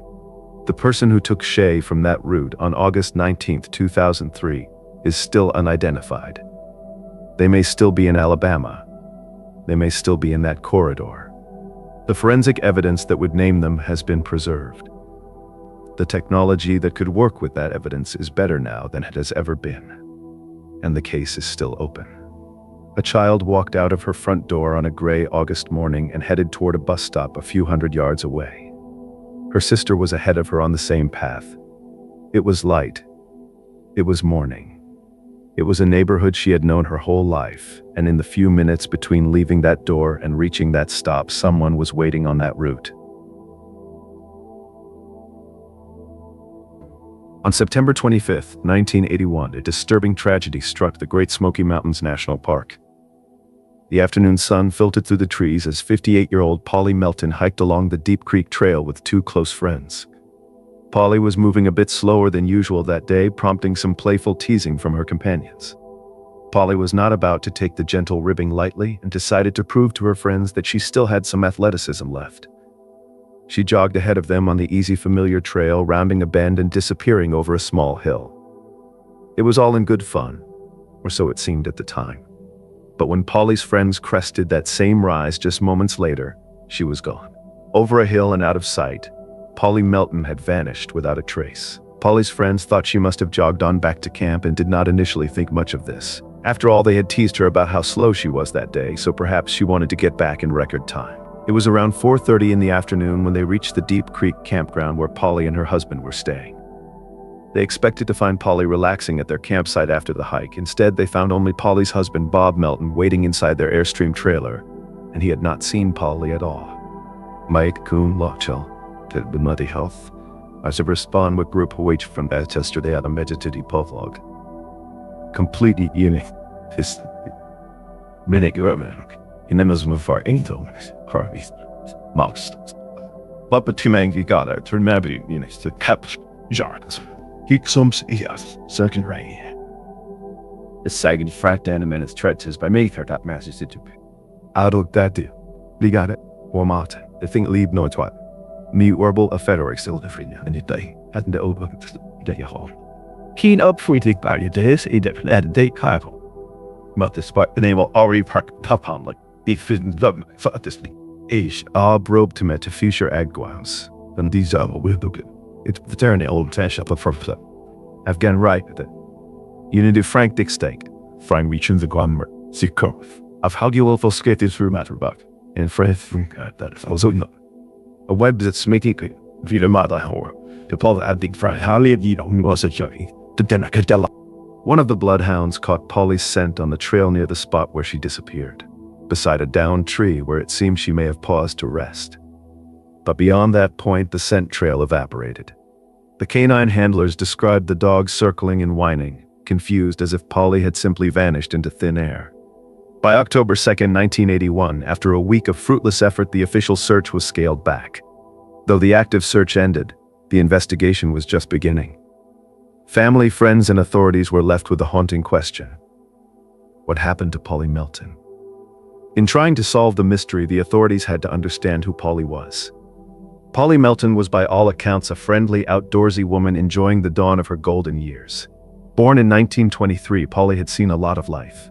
By her late 50s, she had been widowed twice before finding love again with Bob Melton, an elderly man whom she married in 1975. The couple split their time between Jacksonville, Florida, and the Great Smoky Mountains, where they spent the warmer months living out of their 19-foot Airstream trailer. Polly had no children of her own, so she poured her energy into friendships, her church community, and volunteer work. Every fall at Deep Creek Campground, Polly volunteered daily at a local senior center, helping to serve meals to elderly residents. But everything was not sunshine and roses, and as investigators dug into her past more, they turned up some potentially groundbreaking clues. Investigators also learned that Polly had been under some emotional strain earlier that year. She was still grieving her mother's death in 1978, an event that had sent her into a period of deep depression. Friends, however, said Polly seemed to be feeling better lately, and that she was back to her cheerful self for the most part. However, the medical records ended up telling a somewhat different story. Interestingly, she had also been prescribed Valium a couple years before, but supposedly stopped taking it by 1981. After Polly vanished, Bob discovered that an entire bottle of his own prescription Valium was missing from their trailer. As the weeks and months passed, several credible theories emerged as to what happened to Polly Melton. One major theory was that Polly left of her own free will, essentially vanishing into a new life. Supporters of this idea pieced together a narrative from those odd clues. Perhaps Polly had been unhappy in her life and quietly planned to run away. Being married to Bob, who at 78 was much older and in poor health, might have left Polly feeling lonely. On the hike, when the opportunity arose, Polly could have hurried ahead of her friends intentionally. Deep Creek Trail is not very remote. In fact, it eventually leads near a road and parking area by the campground. Some have questioned whether someone could have been waiting there to pick her up. If Polly had a secret companion or lover, they might have used the brief window when she was out of sight to meet her, whisking her away by car. One tantalizing piece of evidence gives some weight to the voluntary getaway theory. In April 1982, about 6 months after Polly vanished, a check made out to Thelma Pauline Melton, her full legal name, was cashed at a bank in Birmingham, Alabama. The check was reportedly an interest payment from one of Polly's investments. It was not a huge sum, but it was enough to raise eyebrows. Investigators followed up on this, hoping it meant Polly had resurfaced. Birmingham was roughly 300 miles from where she disappeared, and coincidentally, Polly had been born in Alabama and still had some relatives there. Unfortunately, this clue led nowhere conclusive. The bank could not definitively prove who cashed the check. The signature was Polly's name, but whether it was her handwriting or someone forging it was uncertain. No additional money was withdrawn from Polly's accounts, and no sightings of her were confirmed in Alabama or anywhere else. Naturally, some have speculated that this had actually been one of Polly's family members forging her signature and cashing the check. Another factor I should mention here is the fact that no crime had been committed, so it is almost certain a forensic accountant was not retained to fully go through her finances. So it is always possible something was missed, which perhaps proved further financial activity by Polly after she vanished. Another theory considers foul play, though it is a perplexing scenario given the circumstances. If Polly was attacked or abducted on the trail, it would have had to happen in an extremely short window of time and space. It would have basically had to happen in the moments after she went around the bend and before her friends caught up. Park investigators noted there were no footprints or drag marks indicating someone left the trail, and no suspicious strangers were reported in the area. That said, she was believed to have been wearing expensive jewelry at the time of her disappearance. To give just one example, she was wearing a diamond-studded gold watch, an item that could have attracted attention for someone who committed a crime of opportunity. There is also the very real potential that she used Bob's bottle of Valium to ensure September 25th was her final day on Earth. She had experienced significant depression after her mother's death. Further, her husband was in increasingly poor health, and reports indicate that Bob actually had to be moved to a nursing home after Polly went missing. It is possible that the weight of it all just finally broke her, and she went deep into the woods, emptied the bottle, and was never found. Today I'm talking about missing people, unexplained anomalies, and mysterious Alabama towns that literally do not want you there. Look, not one of these individuals made it home the way they were supposed to. If you think this can't happen to you, you are dead wrong. Alabama has over 67,000 miles of roads. Most of them go somewhere. Some of them, based on what we are about to cover, do not bring you back. Missing people, wild Alabama towns. Not one of them made it home the way they were supposed to. Pull up the map. Lock your doors. Let us get into it. Mountain Brook is one of the wealthiest municipalities in Alabama. It sits just southeast of Birmingham, tucked into the Appalachian foothills in Jefferson County, a city of tree-lined streets and large homes and a public school system that regularly ranks among the best in the state. It is the kind of place where the children of successful families attend well-resourced schools, compete in well-funded athletic programs, accumulate the credentials that open the right doors, and arrive at graduation with their futures already visible on the horizon. College acceptances, scholarships, the clean sense that life is unfolding in the direction it was supposed to unfold. It is by the material measures that American society applies to such places, a city where the worst things are not supposed to happen. That belief, the belief that certain places are insulated from certain outcomes, is part of what made the case of Natalee Holloway hit the country with the force that it did, and it is worth naming, because that force had consequences for how the case was investigated, how it was covered, and what it meant to the people who watched it unfold from the outside. Natalee Ann Holloway was 18 years old. She had grown up in Mountain Brook, attended Mountain Brook High School, and by the spring of her senior year, she had built the kind of record that is easy to describe, and difficult not to be moved by in retrospect. National Honor Society, student government, dance team, a straight A average across 4 years of high school, and a full academic scholarship to the University of Alabama. A scholarship she had worked for, earned, and was as of the second week of May 2005, less than 4 months away from using. She was by every measure available a young woman at the beginning of something good. On May 26, 2005, Natalee and approximately 124 of her Mountain Brook classmates flew to Aruba for a 5-day senior graduation trip. The island sits off the coast of Venezuela in the southern Caribbean, Dutch territory, tourist-facing, known for its flat windswept terrain, its white beaches, and its concentrated strip of hotels and bars and restaurants oriented toward American and European visitors who arrive year-round. The Mountain Brook group stayed at the Holiday Inn in Palm Beach on the north end of the island. The trip was organized and chaperoned, It was by design a supervised celebration of the end of high school, the kind of trip that senior classes from affluent American schools take to island destinations with the understanding that it will be fun, controlled, and safe. 4 nights passed without significant incident.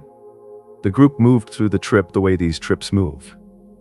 Beach during the day, restaurants and bars at night, the accumulated memories of a last moment together before everyone scatters to different campuses and different lives. It was what it was supposed to be until the last night. The night of May 29th into the early hours of May 30th, 2005 was the final night of the trip. The flight back to Birmingham was scheduled for the morning of May 30th. The group had been given a midnight curfew for the last evening. The destination that most of them ended up at was Carlos and Charlie's, a bar and restaurant on the main tourist strip in Oranjestad, the island's capital city, a well-known stop for American visitors, and a regular part of the landscape that senior trip groups moved through during their stays in Aruba. The Mountain Brook group was there, and they were not the only American group present. Natalie was at Carlos and Charlie's. She was photographed inside the venue. She was with classmates, and she was also in contact that evening with a 17-year-old Dutch national named Joran van der Sloot, a young man who had grown up on the island, whose father, Paulus van der Sloot, was a judge in the Aruban legal system and who had been spending time with members of the Mountain Brook group across multiple nights of the trip. With van der Sloot that night were 2 brothers from Suriname who lived in Aruba. Deepak Kalpoe, 21, and his younger brother Satish, 18. In the early morning hours of May 30th, 2005, after midnight at the end of the last night of the trip, Natalie Holloway left Carlos and Charlie's. She got into a gray Honda driven by Deepak Kalpoe, with Joran van der Sloot and Satish Kalpoe also in the vehicle. Multiple witnesses confirmed seeing her get into the car. Classmates saw her leave, and that is the last confirmed sighting of Natalie Holloway by anyone who was not inside that vehicle. The flight to Birmingham departed the next morning without her. When her chaperones realized she had not returned to the Holiday Inn and was not present for departure, the alarm was raised. By that afternoon, it was a missing persons case. Within days, it was an international news story of a scale that very few missing persons cases in American history have matched. The investigation that followed was extraordinary in its scope and prolonged in its failure. 3 countries, the United States, Aruba, and the Netherlands, were formally involved. The FBI deployed agents to the island. Private investigators funded by the Holloway and Twitty families worked parallel tracks. Alabama Governor Bob Riley issued a travel advisory discouraging Americans from visiting Aruba. Members of the United States Congress called for investigations into the Aruban justice system. The island was searched. Beaches, salt flats, offshore areas, the ocean floor, and sectors mapped out by investigators. Nothing was found. No body, no DNA at a crime scene, no physical evidence of where Natalie had gone after she got into that car. The ocean and the island gave nothing back. Joran van der Sloot was arrested twice in 2005, in June and again in September, and released without charges both times. His account of what had happened on the night of May 30th changed with each telling. In his first version, he said he had left Natalie on the beach near the hotel in the company of a security guard. That claim was quickly investigated and dismantled. His story shifted. He gave subsequent interviews in which different details emerged and were then walked back. He was never formally charged in Aruba in connection with Natalie's disappearance. He left the island. He enrolled at a university in the Netherlands. He continued for years to live his life. In 2008, Dutch journalist and private investigator Peter de Vries released a hidden camera recording of van der Sloot in conversation with an acquaintance, in which he appeared to describe how Natalie had died and how her body had been disposed of at sea. Van der Sloot claimed the recording had been manipulated and his statements taken out of context. He was briefly detained in the Netherlands following the release of the tape, then released again. The Aruban investigation did not produce charges. In May 2010, 5 years after Natalie's disappearance, Joran van der Sloot traveled to Lima, Peru. On May 30th, 2010, the exact 5-year anniversary of the night Natalie disappeared, he murdered a 21-year-old Peruvian woman named Stephanie Flores Ramirez in a hotel room in the Miraflores district of Lima. He was arrested, extradited back to Peru, convicted of first-degree murder, and sentenced to 28 years in a Peruvian prison. While incarcerated, he was also charged in the United States with extortion and wire fraud, charges related to his having demanded money from Natalie's mother, Beth Holloway, in exchange for information about the location of her daughter's remains, and then providing false information. In June 2023, van der Sloot was extradited from Peru to the United States. He arrived in Alabama, the state where Natalie had grown up, where her family still lived, where her mother had spent 18 years without knowing what had happened to her daughter. On October 18, 2023, in a federal courtroom in Alabama, Joran Vandersloot pleaded guilty.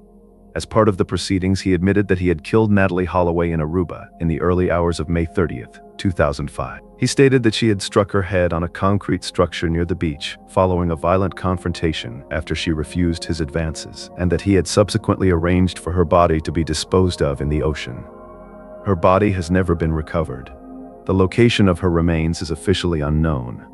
Whether the account Vandersloot gave in that Alabama courtroom represents the complete truth, or a version shaped by the terms of a plea agreement, has been publicly questioned by investigators and by members of the Holloway family who believe certain details do not align with the physical evidence and the known timeline of that night.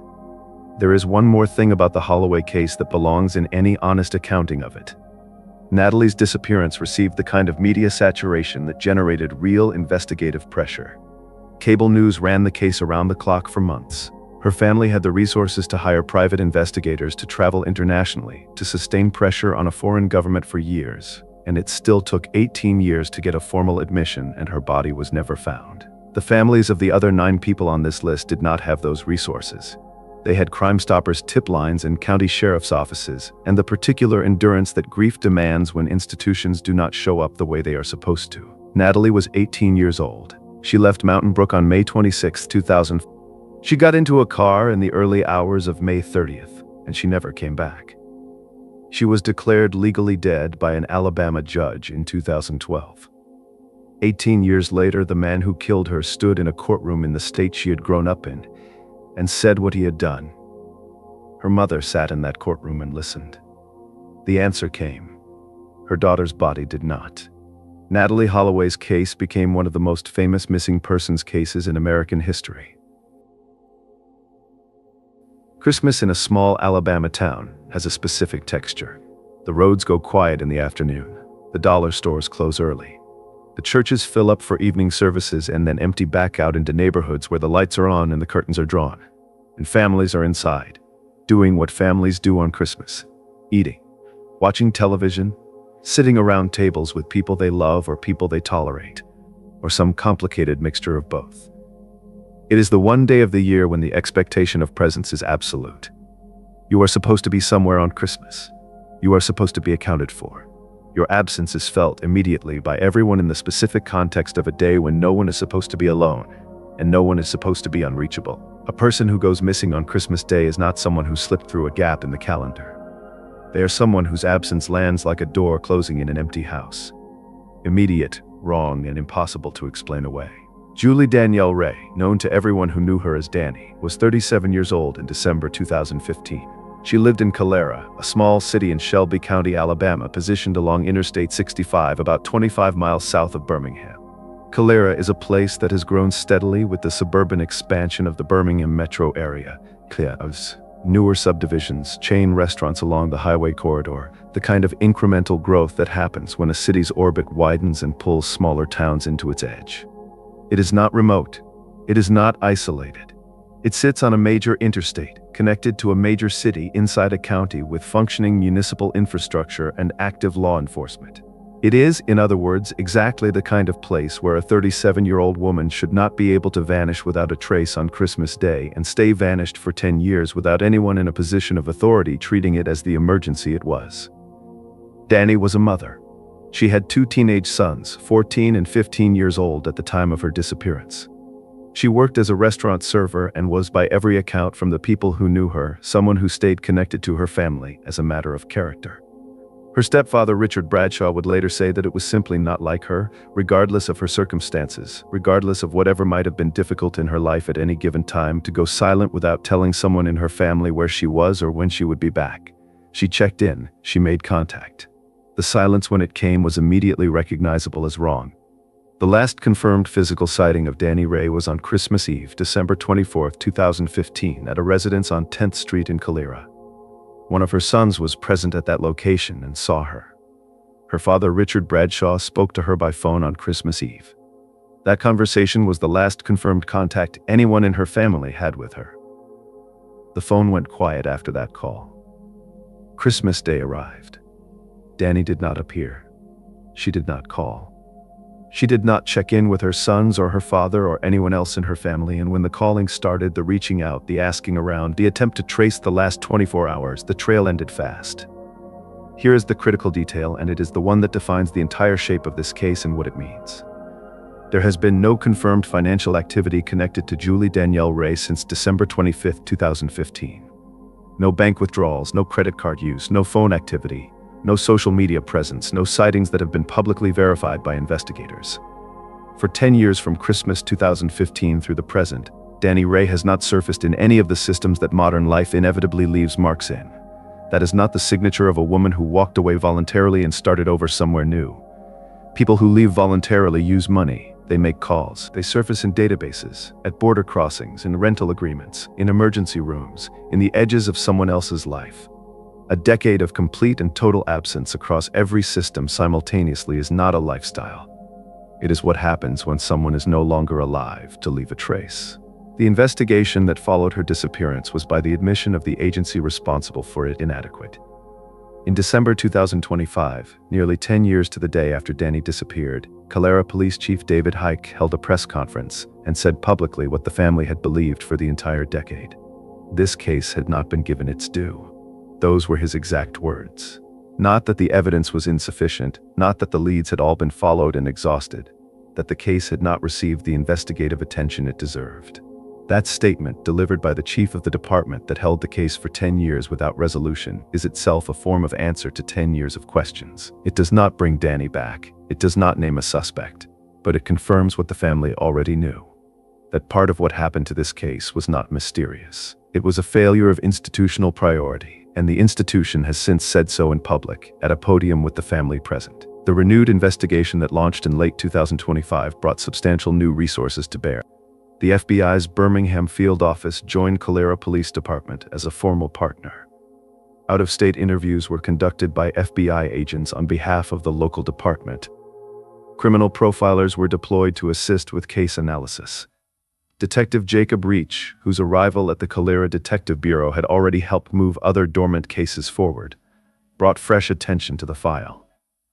Crime Stoppers of Metro Alabama posted a $5,000 cash reward for information. The FBI placed Julie Danielle Ray on its official wanted and missing persons page. Ken Atkinson of Crime Stoppers confirmed publicly that the tip line is fully anonymous. Calls route through an out-of-state answering service. The caller's number does not appear, and information can be passed without any identifying connection to the source. But here is what does not make sense about the investigative history of this case, the detail that the chief's December 2025 statement makes impossible to set aside. There was a key witness in this case, the last known person to have been with Danny before she disappeared. That individual died before the investigation was comprehensively conducted. Whatever that person knew, whatever they had seen, whatever had happened on or around Christmas 2015, whatever they might have told investigators under serious and sustained questioning, died with them. The opportunity to put that witness in a formal interview, to press them, to test their account, closed while the case sat dormant and while the clock ran. That is not an unfortunate circumstance. That is a direct consequence of a case not being treated with urgency, when urgency was what it required. There is one more dimension to this case that tends to get compressed in the coverage and deserves more space. Danny Ray was a working mother in a small Alabama city. She was not a public figure. She was not wealthy. She did not have the kind of platform or social capital that generates sustained media pressure on a police department to treat a disappearance as a priority. What she had was a family who loved her, a community that knew her, and a department that, by its own admission a decade later, did not treat her case with the urgency it required. The pattern that produced that outcome is not unique to Calera or to 2015. It is a pattern that appears in case after case across the country, in which a woman disappears and the response from official institutions is slower, quieter, and less resourced than it would have been under different circumstances. The fact that the Calera police chief said so publicly in 2025 is notable. It is not common for departments to say these things out loud. It does not fix the lost decade, but it is a form of acknowledgement that matters to a family that has been asking for 10 years why nobody came sooner. Richard Bradshaw has spoken publicly about his daughter every time coverage has returned to the case. He said in December 2025 that the last decade had been filled with pain that is difficult to describe. He appealed directly to Danny during the press conference. He said, "If she can hear this, please give us a call and we will come get you. We love you very much." A father at a podium 10 years later, still leaving the door open, still saying the words. Because saying anything else out loud in front of cameras means accepting the answer that a decade of total silence most strongly suggests, and no father should have to do that at a podium. A woman made a phone call to her father on Christmas Eve and then disappeared into a silence that has lasted 10 years. The FBI is working the file. The profilers are running their analysis. The reward is posted, and somewhere in Shelby County, Alabama, someone knows exactly what happened to Julie Danielle Ray on Christmas Day 2015 and has not said so. Danny Ray disappeared and no one noticed fast enough. August in Alabama is not a gentle month. The heat by mid-morning is the kind that sits on you thick and wet, and it does not lift. The air smells like pine sap and red clay and cut grass baking in the sun, and the sky is white, blue, and enormous. In the trailer parks and residential neighborhoods of Autauga County, the kids are still on summer break, still moving through their days with the loose, unhurried rhythm of children who have nowhere they have to be. School is still weeks away. The days are long and full of nothing in particular, and the mornings are slow and quiet in the way that only summer mornings in the Deep South manage to be. The kind of quiet that feels safe, that feels like nothing bad could happen inside it, that feels like the world has agreed to just let the day be ordinary. In Prattville in August 2001, the air conditioners hummed in trailer windows. Kids moved between yards and parents left for early shifts while their children were still asleep. It was by every surface measure a summer morning like any other. That feeling was exactly what makes August 16, 2001 so hard to sit with. Shannon Polk was 11 years old. She lived with her mother, Marie Polk, in the Candlestick Park trailer park in Prattville, a working city of roughly 25,000 people situated just northwest of Montgomery, the state capital in Autauga County. Prattville is the kind of place that does not tend to make national news. It has churches and dollar stores and neighborhoods where people recognize each other's cars and wave across chain-link fences and look out for the children playing in the street. Candlestick Park was that kind of community, tight-knit, familiar. The kind of neighborhood where an 11-year-old moving around outside on a summer day was not alarming, not unusual, not something that required a second thought. Children walked to friends' houses, they sat on steps and rode bikes in the street and existed in the visible, everyday world of their neighborhood without anyone worrying, because in a place like Candlestick Park, that was just what summer looked like. Marie Polk worked early shifts. On the morning of August 16th, she left for work at 4 o'clock in the morning while Shannon was still asleep on the couch. Before she walked out the door into the pre-dawn dark, Marie kissed her daughter on the forehead. Shannon's older sister was in the house. Everything was in its place, and Marie drove to work the way she did every morning. No reason to pause, no feeling that anything was wrong, no instinct pulling her back toward the door. She had no way of knowing that the moment she was moving through was the last time she would ever see her daughter alive. That is the part that does not leave you when you read about this case. Not the investigation, not the evidence, not the years of unanswered questions. It is that image. A mother walking out in the dark, kissing her sleeping child, and how completely ordinary it was and how completely it ended there.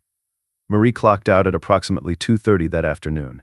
She stopped to pick up her grandson from the babysitter on the way home and decided to grab something small from the store for Shannon, a little something, a gesture toward a good afternoon. When she arrived home, Shannon was not there. Her sister had not seen her leave. No one could account for where she had gone or when. The checking and calling and walking around the neighborhood produced only one piece of information that would define the next 2 decades of investigation. At some point that day, a witness in the Candlestick Park community had seen Shannon outside standing near a vehicle speaking with an unidentified man. The man was driving a tan or gold 4-door sedan. He was not a recognizable face in the neighborhood.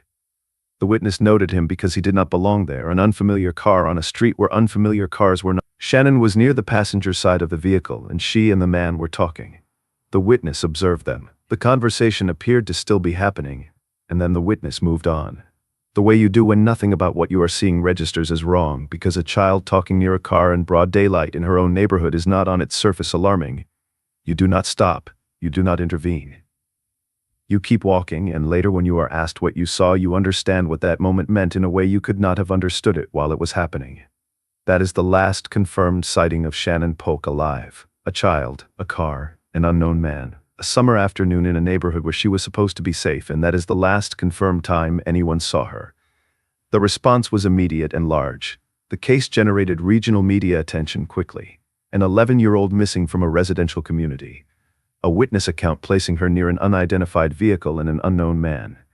The specific and particular dread of a child who had been present and then was not. A community task force was assembled. Law enforcement expanded the search across the surrounding area. Residents were interviewed at length. The description of the tan or gold four-door sedan was distributed across the region. Who was behind the wheel? What were the plates? Where had the car come from, and where had it gone after leaving Candlestick Park? Had anyone else on the street seen it? Had anyone at an intersection between that neighborhood and the highway caught a glimpse of it leaving? Those questions have never been answered publicly. Not in 2001. Not in 2010. Not today.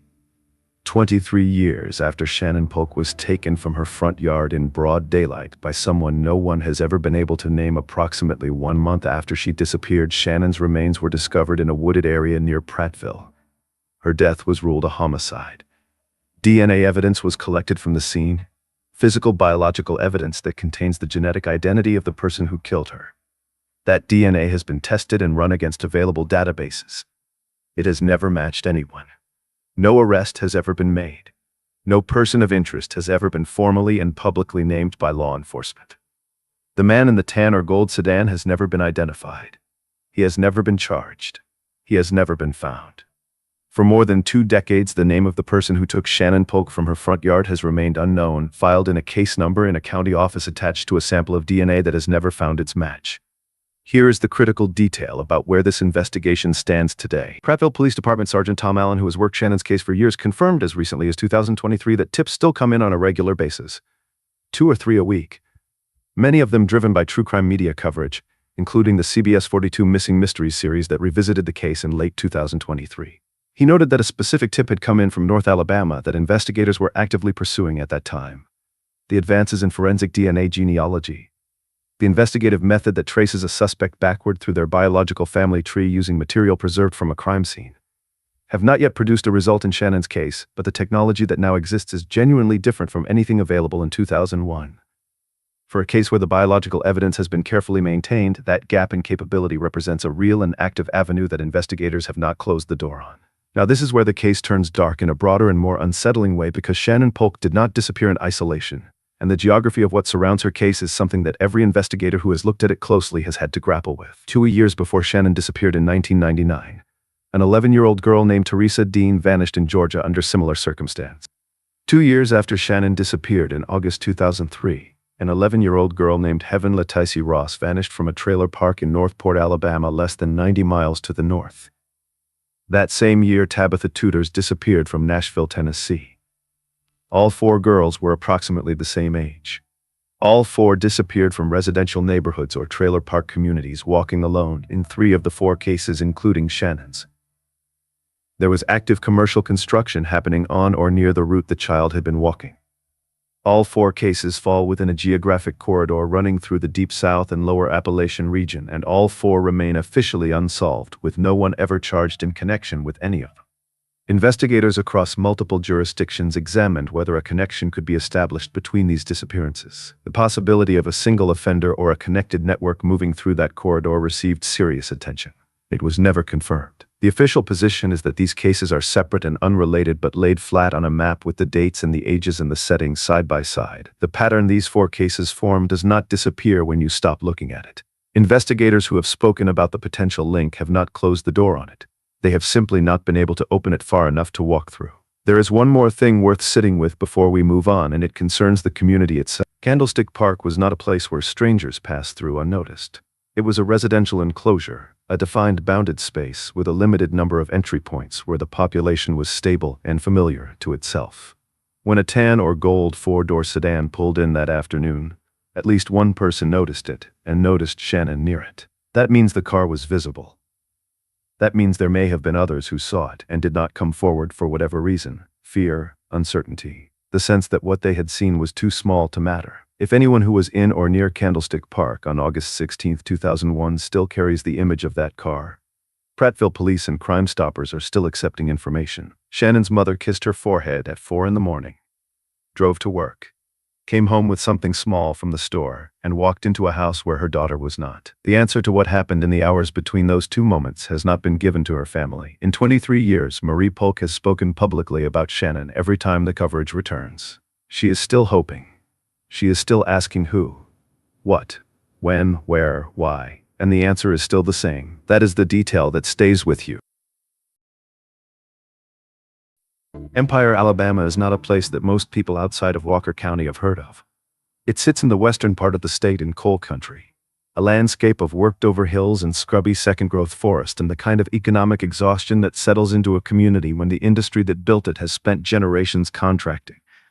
The coal seams under Walker County powered Alabama's industrial development for more than a century, and the people who worked them built communities here: churches, schools, small businesses. The dense civic fabric of a place that was for a long time alive with purpose. That purpose has been receding for decades. What it leaves behind is the particular kind of landscape that exists in the wake of extractive industry.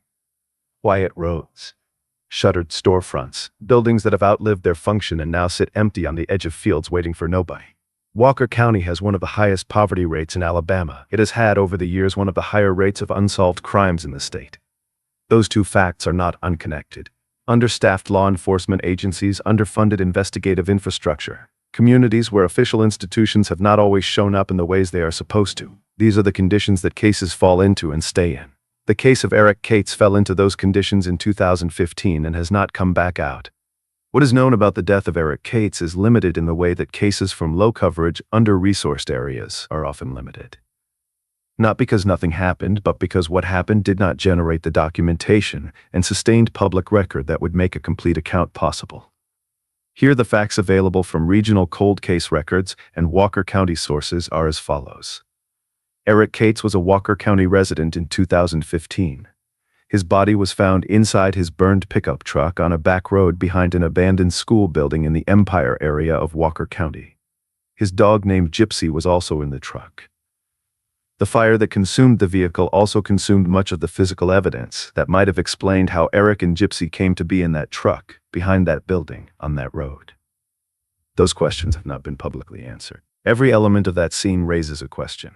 Not one of them has been publicly resolved. Start with the location. An abandoned school building on an isolated back road in Walker County is not a place that a person ends up by ordinary accident or by the logic of a routine day. Abandoned schools in rural Alabama are not destinations.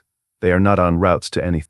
They are buildings that have been left behind by the communities that once used them, structures that sit empty and deteriorating off roads that most people stopped having a reason to travel down years ago. Getting to a location like that requires either knowing where it is and going there deliberately, or being brought there. The truck was behind the school, not on the road nearby, but behind the structure itself, which implies a deliberate turn off a road that itself requires a deliberate decision to be on. That geography is not consistent with a random stopping point. It is consistent with a destination. Consider the dog. Gypsy was in the truck with Eric when the scene was discovered. That detail carries two possible readings and neither resolves cleanly. In one reading, the dog was simply loyal in the way that dogs are loyal, always with its owner because that was where the dog always was, a detail that means nothing except the fidelity that dogs are known for. In the other reading, the presence of a dog in a burned truck on a back road behind an abandoned school is part of a scene that was constructed or controlled, in which the dog's presence is either incidental to what happened before the fire, or is evidence of how contained the situation was before it ended. What Gypsy's presence means depends entirely on facts about what preceded the fire, and those facts are not part of any public record that is currently available. The fire itself requires consideration. Vehicles do not spontaneously combust in ways that thoroughly destroy them and everything inside them on isolated back roads behind buildings that no one is watching. A vehicle fire thorough enough to consume physical evidence is a fire that was either deliberately set or the result of something catastrophic, an explosion, a fuel failure, a sequence of events that itself has an explanation. In the absence of any public accounting of what caused the fire becomes a wall between the physical scene and whatever happened before it.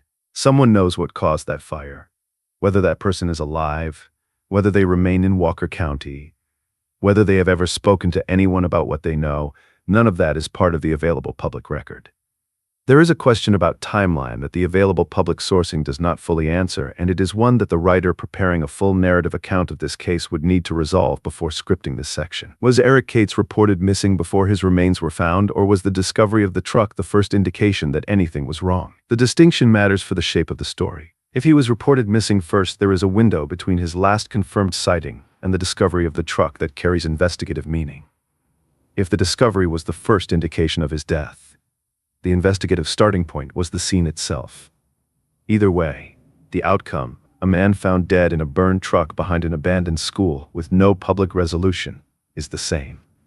But the investigative path differs, and the path matters for understanding what was done and what was not done. Here is the critical context that frames everything about this case. Walker County in 2015 was a county with documented limitations in its investigative infrastructure. Cases that required sustained forensic attention, multi-agency coordination, and the kind of resource investment that complex vehicle fire scenes demand did not always receive it. This is not an accusation directed at any individual investigator or department. It is a structural reality, documented in various forms. In reporting on Walker County's criminal justice system over the years, a burned truck behind an abandoned school in the Empire area occupied a very different position in the investigative queue in 2015 than the same scene would have in a better resourced county. That is not a statement about the value of Eric Cates's life. It is a statement about what structural under-resourcing produces, and those outcomes in Walker County have too often meant cases that go cold quickly and stay cold indefinitely. There is a dimension to cases like Eric Cates's that rarely gets named directly, and it is worth naming here. The cases that receive sustained investigative attention, the ones that eventually produce arrests, convictions, confessions, answers, tend to share certain characteristics. They involve victims whose disappearances or deaths generate media attention that translates into political pressure on law enforcement. They involve communities with the social capital and financial resources to sustain private investigative efforts when official channels slow down. They involve families who know how to navigate official bureaucracies, who have access to legal counsel, who understand how to use media as a lever. When you sit with the case of Felicia Cochran, the way it started so ordinary and ended so completely is what makes this one of the most quietly devastating cases in Alabama's cold case record. Felicia Ed Carlinessa Cochran was 26 years old in the summer of 1992. She had grown up in Alabama, and by that July she was living with her mother in Pell City, a small city in St. Clair County, positioned along the eastern shore of Logan Martin Lake, roughly 35 miles east of Birmingham along Interstate 20. It is not a remote place. It does not have the kind of geography that makes disappearances feel inevitable. It has neighborhoods and churches and schools and the unremarkable suburban familiarity of a mid-sized Alabama town. A place where people go to the beauty salon on a Friday evening and come home. A place where a gray 1987 Nissan Sentra pulling out of a driveway at 6 o'clock is just a car, just an errand, just a mother running out for a couple of hours. Felicia had 3 children. She was estranged from her husband at the time, and she was staying at her mother's house, a temporary arrangement in the way that life sometimes requires. By every account of the people who knew her, she was not someone who drifted. She was present. She checked in with her family. She was the kind of mother who asked her kids if they wanted to come along on small errands, who kept them close, who made sure people knew where she was and when she would be back. That matters here because it is the baseline against which everything that followed becomes impossible to explain. On the evening of July 11th, 1992, at approximately 6 o'clock, Felicia walked out of her mother's house, told her 10-year-old daughter she was heading to the beauty salon, and asked if she wanted to come. Her daughter said no. Felicia got into her gray Nissan Sentra and drove away in the direction of Birmingham. According to family, she reportedly made it to the salon. She had her appointment. The day was ordinary up to that point. An errand completed. A woman heading back through a summer evening toward her mother's house, toward her children, toward the rest of her night. She never arrived. Here is the critical detail, and it needs to land slowly because the geography of it is everything. Less than 12 hours after Felicia left Pell City, her car was found not in Birmingham, not pulled over on the side of the interstate, not parked outside the salon with a flat tire and a dead phone. Her gray 1987 Nissan Sentra was found on an isolated road in Talladega County, a different county, positioned roughly southeast of Pell City in the opposite direction from Birmingham, in the salon she had been heading toward. The car had been abandoned and it had been burned. The fire had been thorough and deliberate. Whatever the interior of that vehicle might have told investigators, whatever trace evidence, whatever fingerprints, whatever story the upholstery and the steering wheel and the floor mats might have held, was gone. Felicia was not inside the car. She has not been seen or heard from since July 11th, 1992. Sit with the geography of that for a moment because it is the part of this case that refuses to be rationalized away. She left Pell City heading northwest toward Birmingham. The burned car turned up in Talladega County southeast. That is not the direction of the salon. That is not the direction of home. That is not any direction she had a reason to travel on a summer evening after a routine hair appointment. For her car to have ended up where it did, something had to have intervened between the salon and that isolated road, something that redirected her, moved her across county lines, and ended with her vehicle on fire in a location she had no logical reason to. Someone made a decision that night. Possibly more than one decision, and those decisions were made quickly because the timeline between her departure and the discovery of the burned car was under 12 hours. This is where it stops being a missing persons case and starts being something with a much colder shape. A vehicle does not accidentally combust and then come to rest on a back road in a county the driver had no reason to visit. The burning was deliberate. It was an act of destruction, and the speed of it accomplished within hours of her disappearance points in one of two directions. Either someone moved that car and burned it in a panic because something had gone wrong fast and they needed to erase it fast, or someone moved that car and burned it because they had already planned for this exact outcome and burning the car was always part of the plan. One of those scenarios is worse than the other.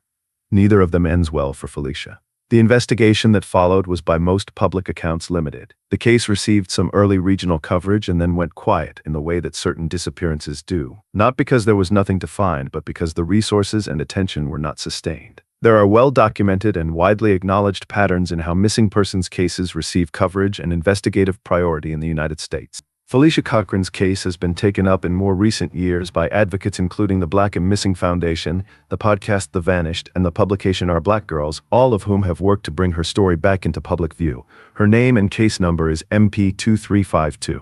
She remains classified as endangered missing. The Pell City Police Department holds the case. The phone number for tips is 205-884-3334. Family members have stated publicly across the years that they believe they know who was responsible for what happened to Felicia. They have said this clearly and consistently. They named someone from within their own circles, but that individual was never arrested. No charges were ever filed. No person of interest was ever formally and publicly identified by law enforcement in connection with her disappearance. Because of that, because the standard here is what has been officially established, not what a family believes, no name appears in this account. What can be said is that the family's certainty sustained across more than 3 decades is one of the most quietly devastating features of this case. This is not a family grasping at theories. This is a family that believes they know and has believed it since the beginning and has watched nothing happen. The burned car in Talladega County has never been fully explained publicly. The route she would have taken to get there from the salon in Birmingham Southeast through multiple county lines onto an isolated back road has never been accounted for. There is no public record of witnesses who saw her car that evening after she left Birmingham. There is no public record of anyone who saw her in Talladega County. The fire consumed the physical evidence and the silence consumed everything else. There has been no financial activity connected to Felicia Cochran since July 11, 1992. No bank withdrawals, no social security activity, no phone records, no letters, no sightings, no contact with her children or her mother or anyone who knew her. 30-plus years of complete and total silence from a woman who, by every description that exists of her, was not someone who disappeared by choice. She had 3 children. She was embedded in her family. She had a mother whose driveway she had pulled out of at 6 o'clock on a summer evening, fully intending to return. Her daughter, the 10-year-old who said no to the beauty salon that Friday evening, grew up and eventually wrote a letter to her mother. The letter has been shared publicly. There is one line in it that is almost impossible to read without feeling it in a specific deep place. She wrote, "Had I known that would be the last time I would see you, my answer would have been unquestionably." A child who said no to a car ride. A mother who drove away into a summer evening. A burned car on a back road in the wrong county, and 30 years of a family carrying an answer that no one in any official capacity has ever confirmed or acted on. Felicia Cochran was taken alone. On June 2, 2015, a routine rafting expedition through the Grand Canyon turned into a baffling mystery. Morgan Heimer, a 22-year-old river guide from Cody, Wyoming, was leading a commercial rafting trip along the Colorado River. Heimer was an experienced outdoorsman, a strong swimmer, and a seasoned guide familiar with the canyon's perils. That afternoon, day 6 of an 8-day trip, the group stopped near a landmark called Pumpkin Springs at River Mile 213 for a side hike and some cliff-jumping fun. As clients took turns leaping from a low rock ledge into the water, Heimer assisted them, ensuring everyone's safety.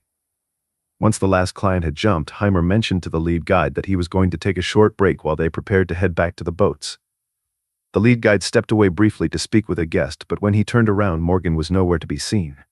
At first, no one panicked, and it was assumed that Heimer had simply wandered off for a moment of solitude or to relax out of the sun. He was last observed at approximately 4 p.m. standing on that riverside ledge with his guide gear on, including a life vest. He was also carrying a distinctive purple water bottle, which the park officials hoped would be a significant clue going forward. There was no splash, no cry for help, no obvious sign of an accident. One moment he was part of the group, and the next he had vanished almost into thin air. Hours passed with the team assuming their guide would reappear after his break. It was not until around 7 p.m., when Morgan failed to show up at camp for dinner, that serious concern set in.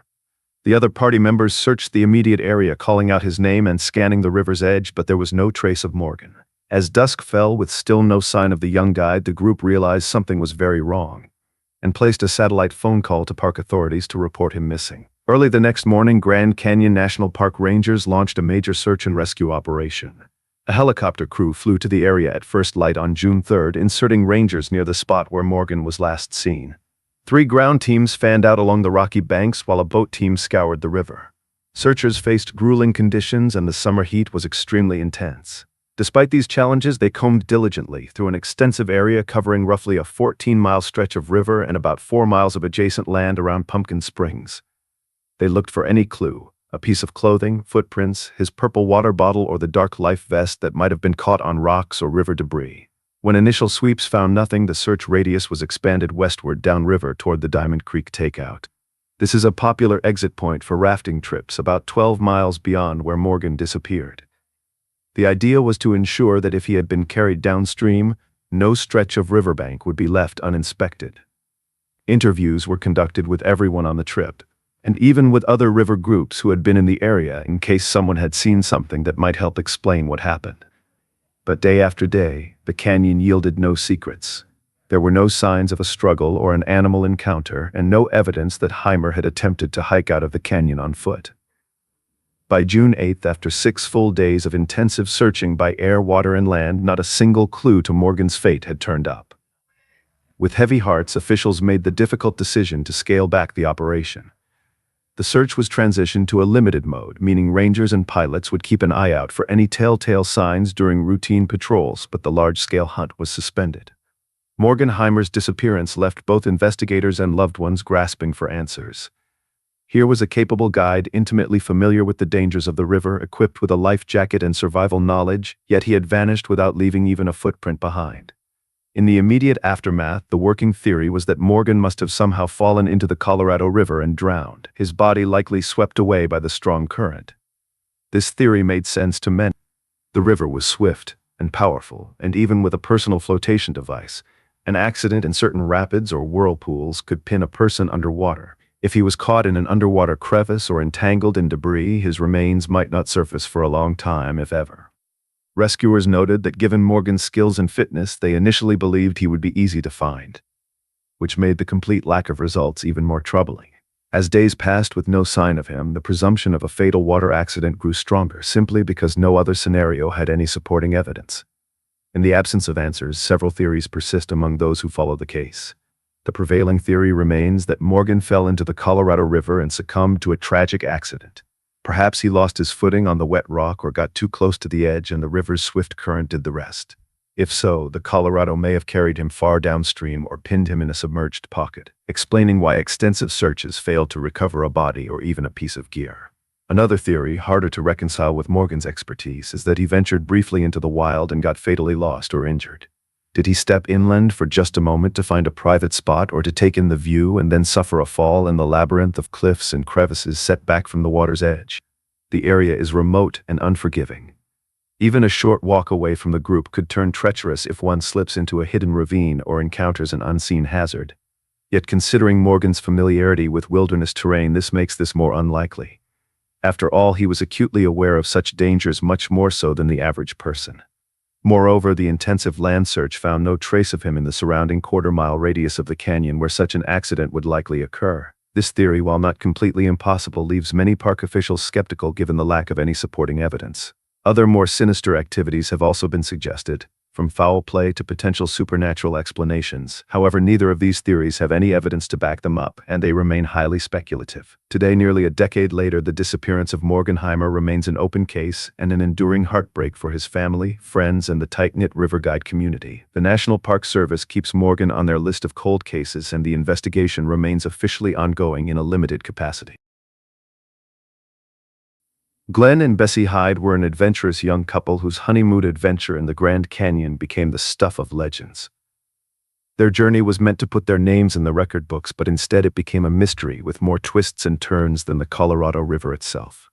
Glenn was born in Idaho in 1898 and grew up working on his family's farm. An experienced outdoorsman, he had previously built his own boats and navigated wild rivers, and in 1926 he ran the Salmon and Snake Rivers in Idaho. Bessie, born in West Virginia in 1905, had an artistic bohemian streak. She was a poet and had even tried her hand at theater and art. The two met as passengers on a ship traveling to Los Angeles in 1927 and felt an instant connection. At the time, Bessie was unhappily married to another man, but she obtained a quick divorce the following year. Just one day after her divorce was finalized, Bessie married Glenn on April 10, 1928. For their honeymoon, Glenn proposed an ambitious journey. He would build a custom boat, and together they would run the rapids of the Colorado River through the Grand Canyon. If successful, Bessie would become the first woman ever documented to navigate the Grand Canyon in this way. But this intrepid duo was not planning on breaking just one barrier. They were planning on setting the record for the fastest navigation of the Grand Canyon by boat. Beyond the thrill of exploration, the couple saw this journey as a path to fame and fortune. They planned to write a book about their adventure and go on a lecture tour recounting their exploits. In the late 1920s, such daring exploits captured the public's imagination.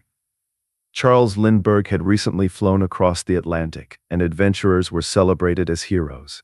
Glenn and Bessie hoped their river voyage would catapult them into that pantheon of explorers, and at ages 29 and 22 respectively, the newlyweds eagerly set out to make their mark.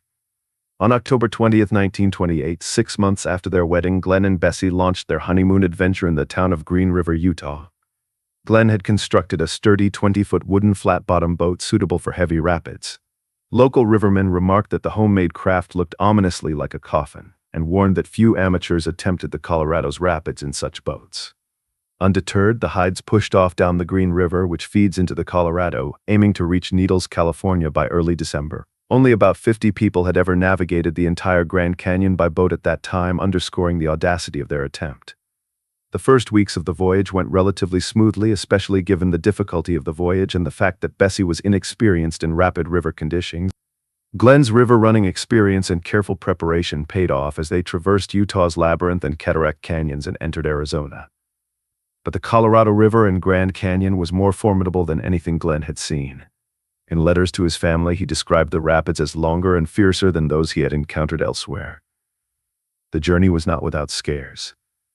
At one point, Glenn was tossed out of the boat and Bessie had to pull him back in, and another rapid nearly swept Bessie overboard.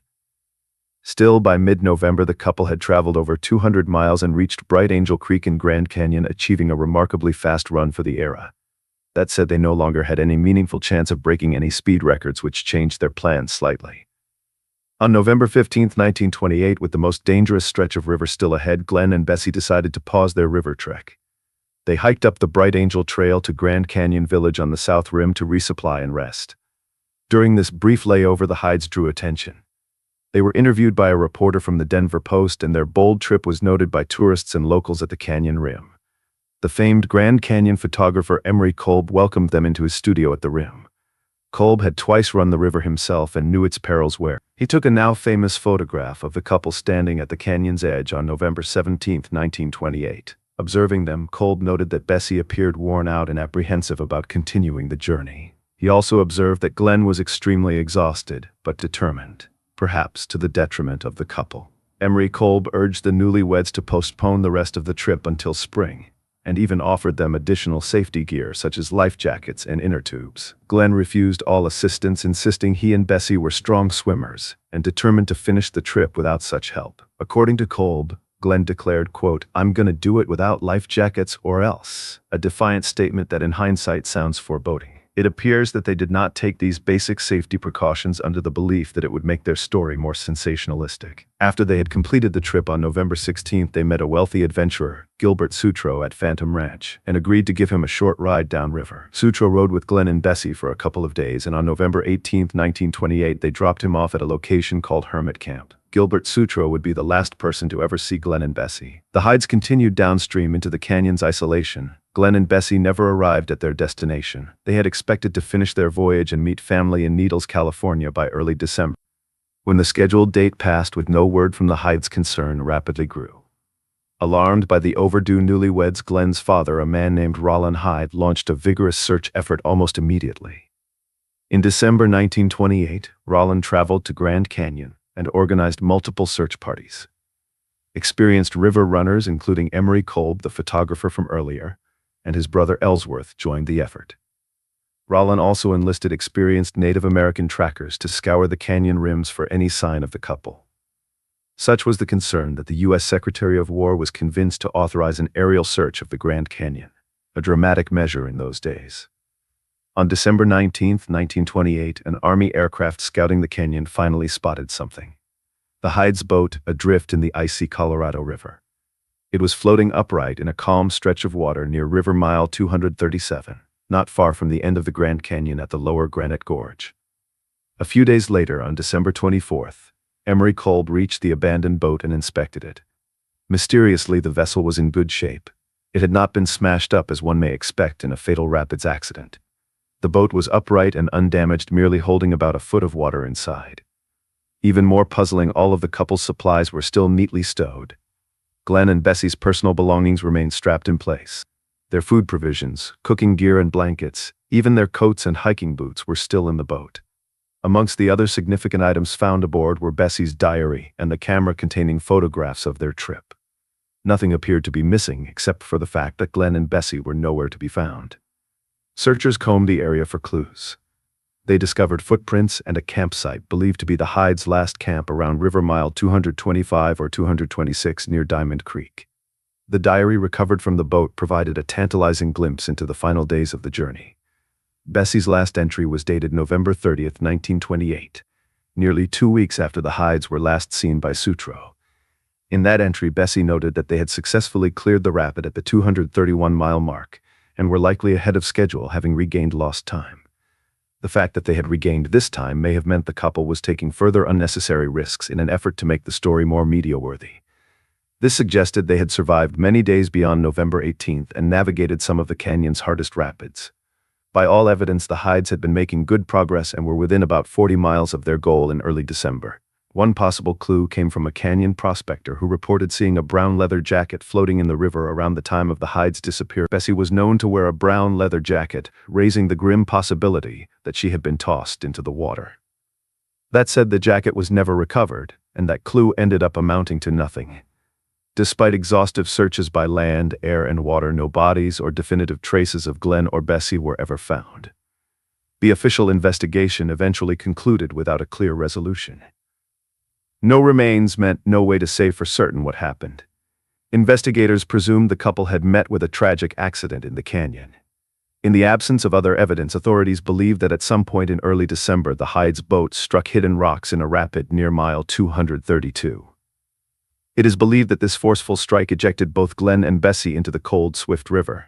Given that neither had worn life jackets, the strong currents could have quickly swept them under.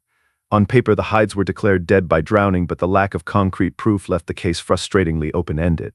The disappearance of Glenn and Bessie Hyde made headlines and captivated the public in 1928 and 1929. Here was a daring young couple who ventured into the wild for their honeymoon and simply vanished. Newspapers recounted their adventurous spirits and the enigma of their empty boat. At a time when Grand Canyon expeditions were front-page news, the Hydes' fate became one of the great unsolved mysteries of the American West. The story's elements, romance, adventure, and an unexplained vanishing, would continue to spark curiosity and conjecture for decades to come. In the immediate aftermath of the failed expedition, most people accepted the simple explanation that Glenn and Bessie Hyde had suffered a fatal mishap on the river. Authorities noted the treacherous nature of the rapids at mile 232, which had a history of wrecking boats and was considered the likeliest point of disaster. However, the very mystery that made the Hyde story famous also invited speculation. With no bodies recovered and some puzzling aspects like the boat being undamaged, alternative theories began to circulate in the years following 1928. Even early on, those close to the case pondered different scenarios. Emery Kolb, who had been among the last to speak with the couple, theorized that perhaps disaster struck while they were scouting a rapid on foot. River runners often walk along the shore to examine dangerous rapids before running them. Kolb speculated that one of the hides might have slipped into the water and the other jumped in to attempt a rescue, leading both to be swept away. Glenn's father, Rollin, had a different idea. He wondered if the couple might have encountered trouble with a rapid, decided to abandon the river, and tried to hike out of the canyon on foot. In Rollin's scenario, Glenn and Bessie could have gotten lost in the wilderness and died of exhaustion and exposure in a remote area. However, search teams never found footprints or tracks leading away from the river, which some believe makes this unlikely. Rumors also took hold, and with Emery Kolb playing such a prominent role in finding the boat, some whispers cast suspicion on him. These unfounded suspicions gained little traction until many years later, when a grisly discovery on Kolb's property would revive such talk. But I will come back to that in a moment. Others looked to the hides themselves for answers. One dark theory suggested that perhaps Glenn, described by friends as determined and occasionally stubborn, might have lost his temper and harmed Bessie during an argument. Conversely, some speculated Bessie might have grown desperate to escape the perilous journey and slain Glenn. Both of these ideas led down the rabbit hole of theories that either one of them may have escaped and lived out the rest of their life under a new identity. Decades passed, yet the story of the hides refused to fade away. In 1971, 43 years after the disappearance, a startling claim made headlines and briefly suggested a very different ending to the tale. That year, an elderly woman named Elizabeth Cutler joined a commercial rafting trip down the Colorado River through the Grand Canyon. As the group swapped stories around a campfire near Diamond Creek, the quiet older woman calmly announced to her fellow rafters, "I am Bessie Hyde." She told a brutal story of how she allegedly had to slay her husband in self-defense. After capturing headlines and attention, the authorities investigated her, and she was determined to have fabricated the entire thing. She was a retired psychology professor who, and I am not joking here, said she made the false claim as a social experiment. Yeah, you heard me correctly. Elizabeth Cutler dropped it. "It is just a prank, bro," as her defense in 1971. Truly, she was decades ahead of her time. But then things got even weirder, and trust me, this will not be the last time I drop that line. Another twist came to light in 1992 with the death of legendary river guide Georgie Clark. Georgie was a pioneering woman in the Grand Canyon rafting community, famous for her own river exploits. After she passed away, friends sorting through her belongings found some curious items, including the marriage certificate of Glenn and Bessie Hyde. Further, they found a birth certificate for a woman named Bessie DeRoss. These discoveries led to rampant speculation that Georgie Clark had actually been Bessie Hyde, living under a new name. The coincidence of the name Bessie, the possession of the Hyde's documents, and Georgie's secretive nature fueled this theory in the public imagination. However, historians quickly noted that Georgie Clark's early life was well documented and did not match Bessie's biography. No credible evidence ever tied Georgie to the Hyde case beyond those curious artifacts, but some people still theorize the two may have been one and the same. But then things got even weirder yet again. Meanwhile, a more concrete discovery had been made years earlier that cast suspicion back on Emery Kolb. In 1976, Emery Kolb died at the age of 95, having lived at the Grand Canyon for decades after the hides vanished. In 1977, as Kolb's historic studio was being sorted and cleaned, workers made a gruesome find in a boathouse on the property, a skeleton stuffed inside an old wooden box. The remains appeared to be that of a young adult male. The unknown skeleton's height and build roughly matched Glenn Hyde, and chillingly a bullet was found lodged in the skull. This discovery spurred sensational rumors that Kolb, one of the last to see the hides alive, might have slain Glenn and hidden his body for nearly 50 years. Some theorized that Emery had slain Glenn after having become infatuated with Bessie. What happened to Bessie in this version of events varied, but in the end it would not matter due to a forensic break in 2008. Finally, in 2008, modern forensic efforts solved the riddle of the skeleton and cleared Emery Kolb's name. The skeleton was eventually linked to an individual who voluntarily departed the world in 1933. But it begged the question why. A photographer and river runner was keeping human remains. A dig through the historical archives eventually produced what many view as a satisfactory answer. Emery Kolb had served a variety of official roles in the region, and around 1933 he had served as a representative of the local coroner. It is suspected that Emery collected the skeleton and then improperly stored it. Nearly a century has passed since Glenn and Bessie Hyde set off down the Colorado River chasing adventure and a place in the record books. What was meant to be the journey of a lifetime instead became a dark, unsolved chapter in wilderness lore.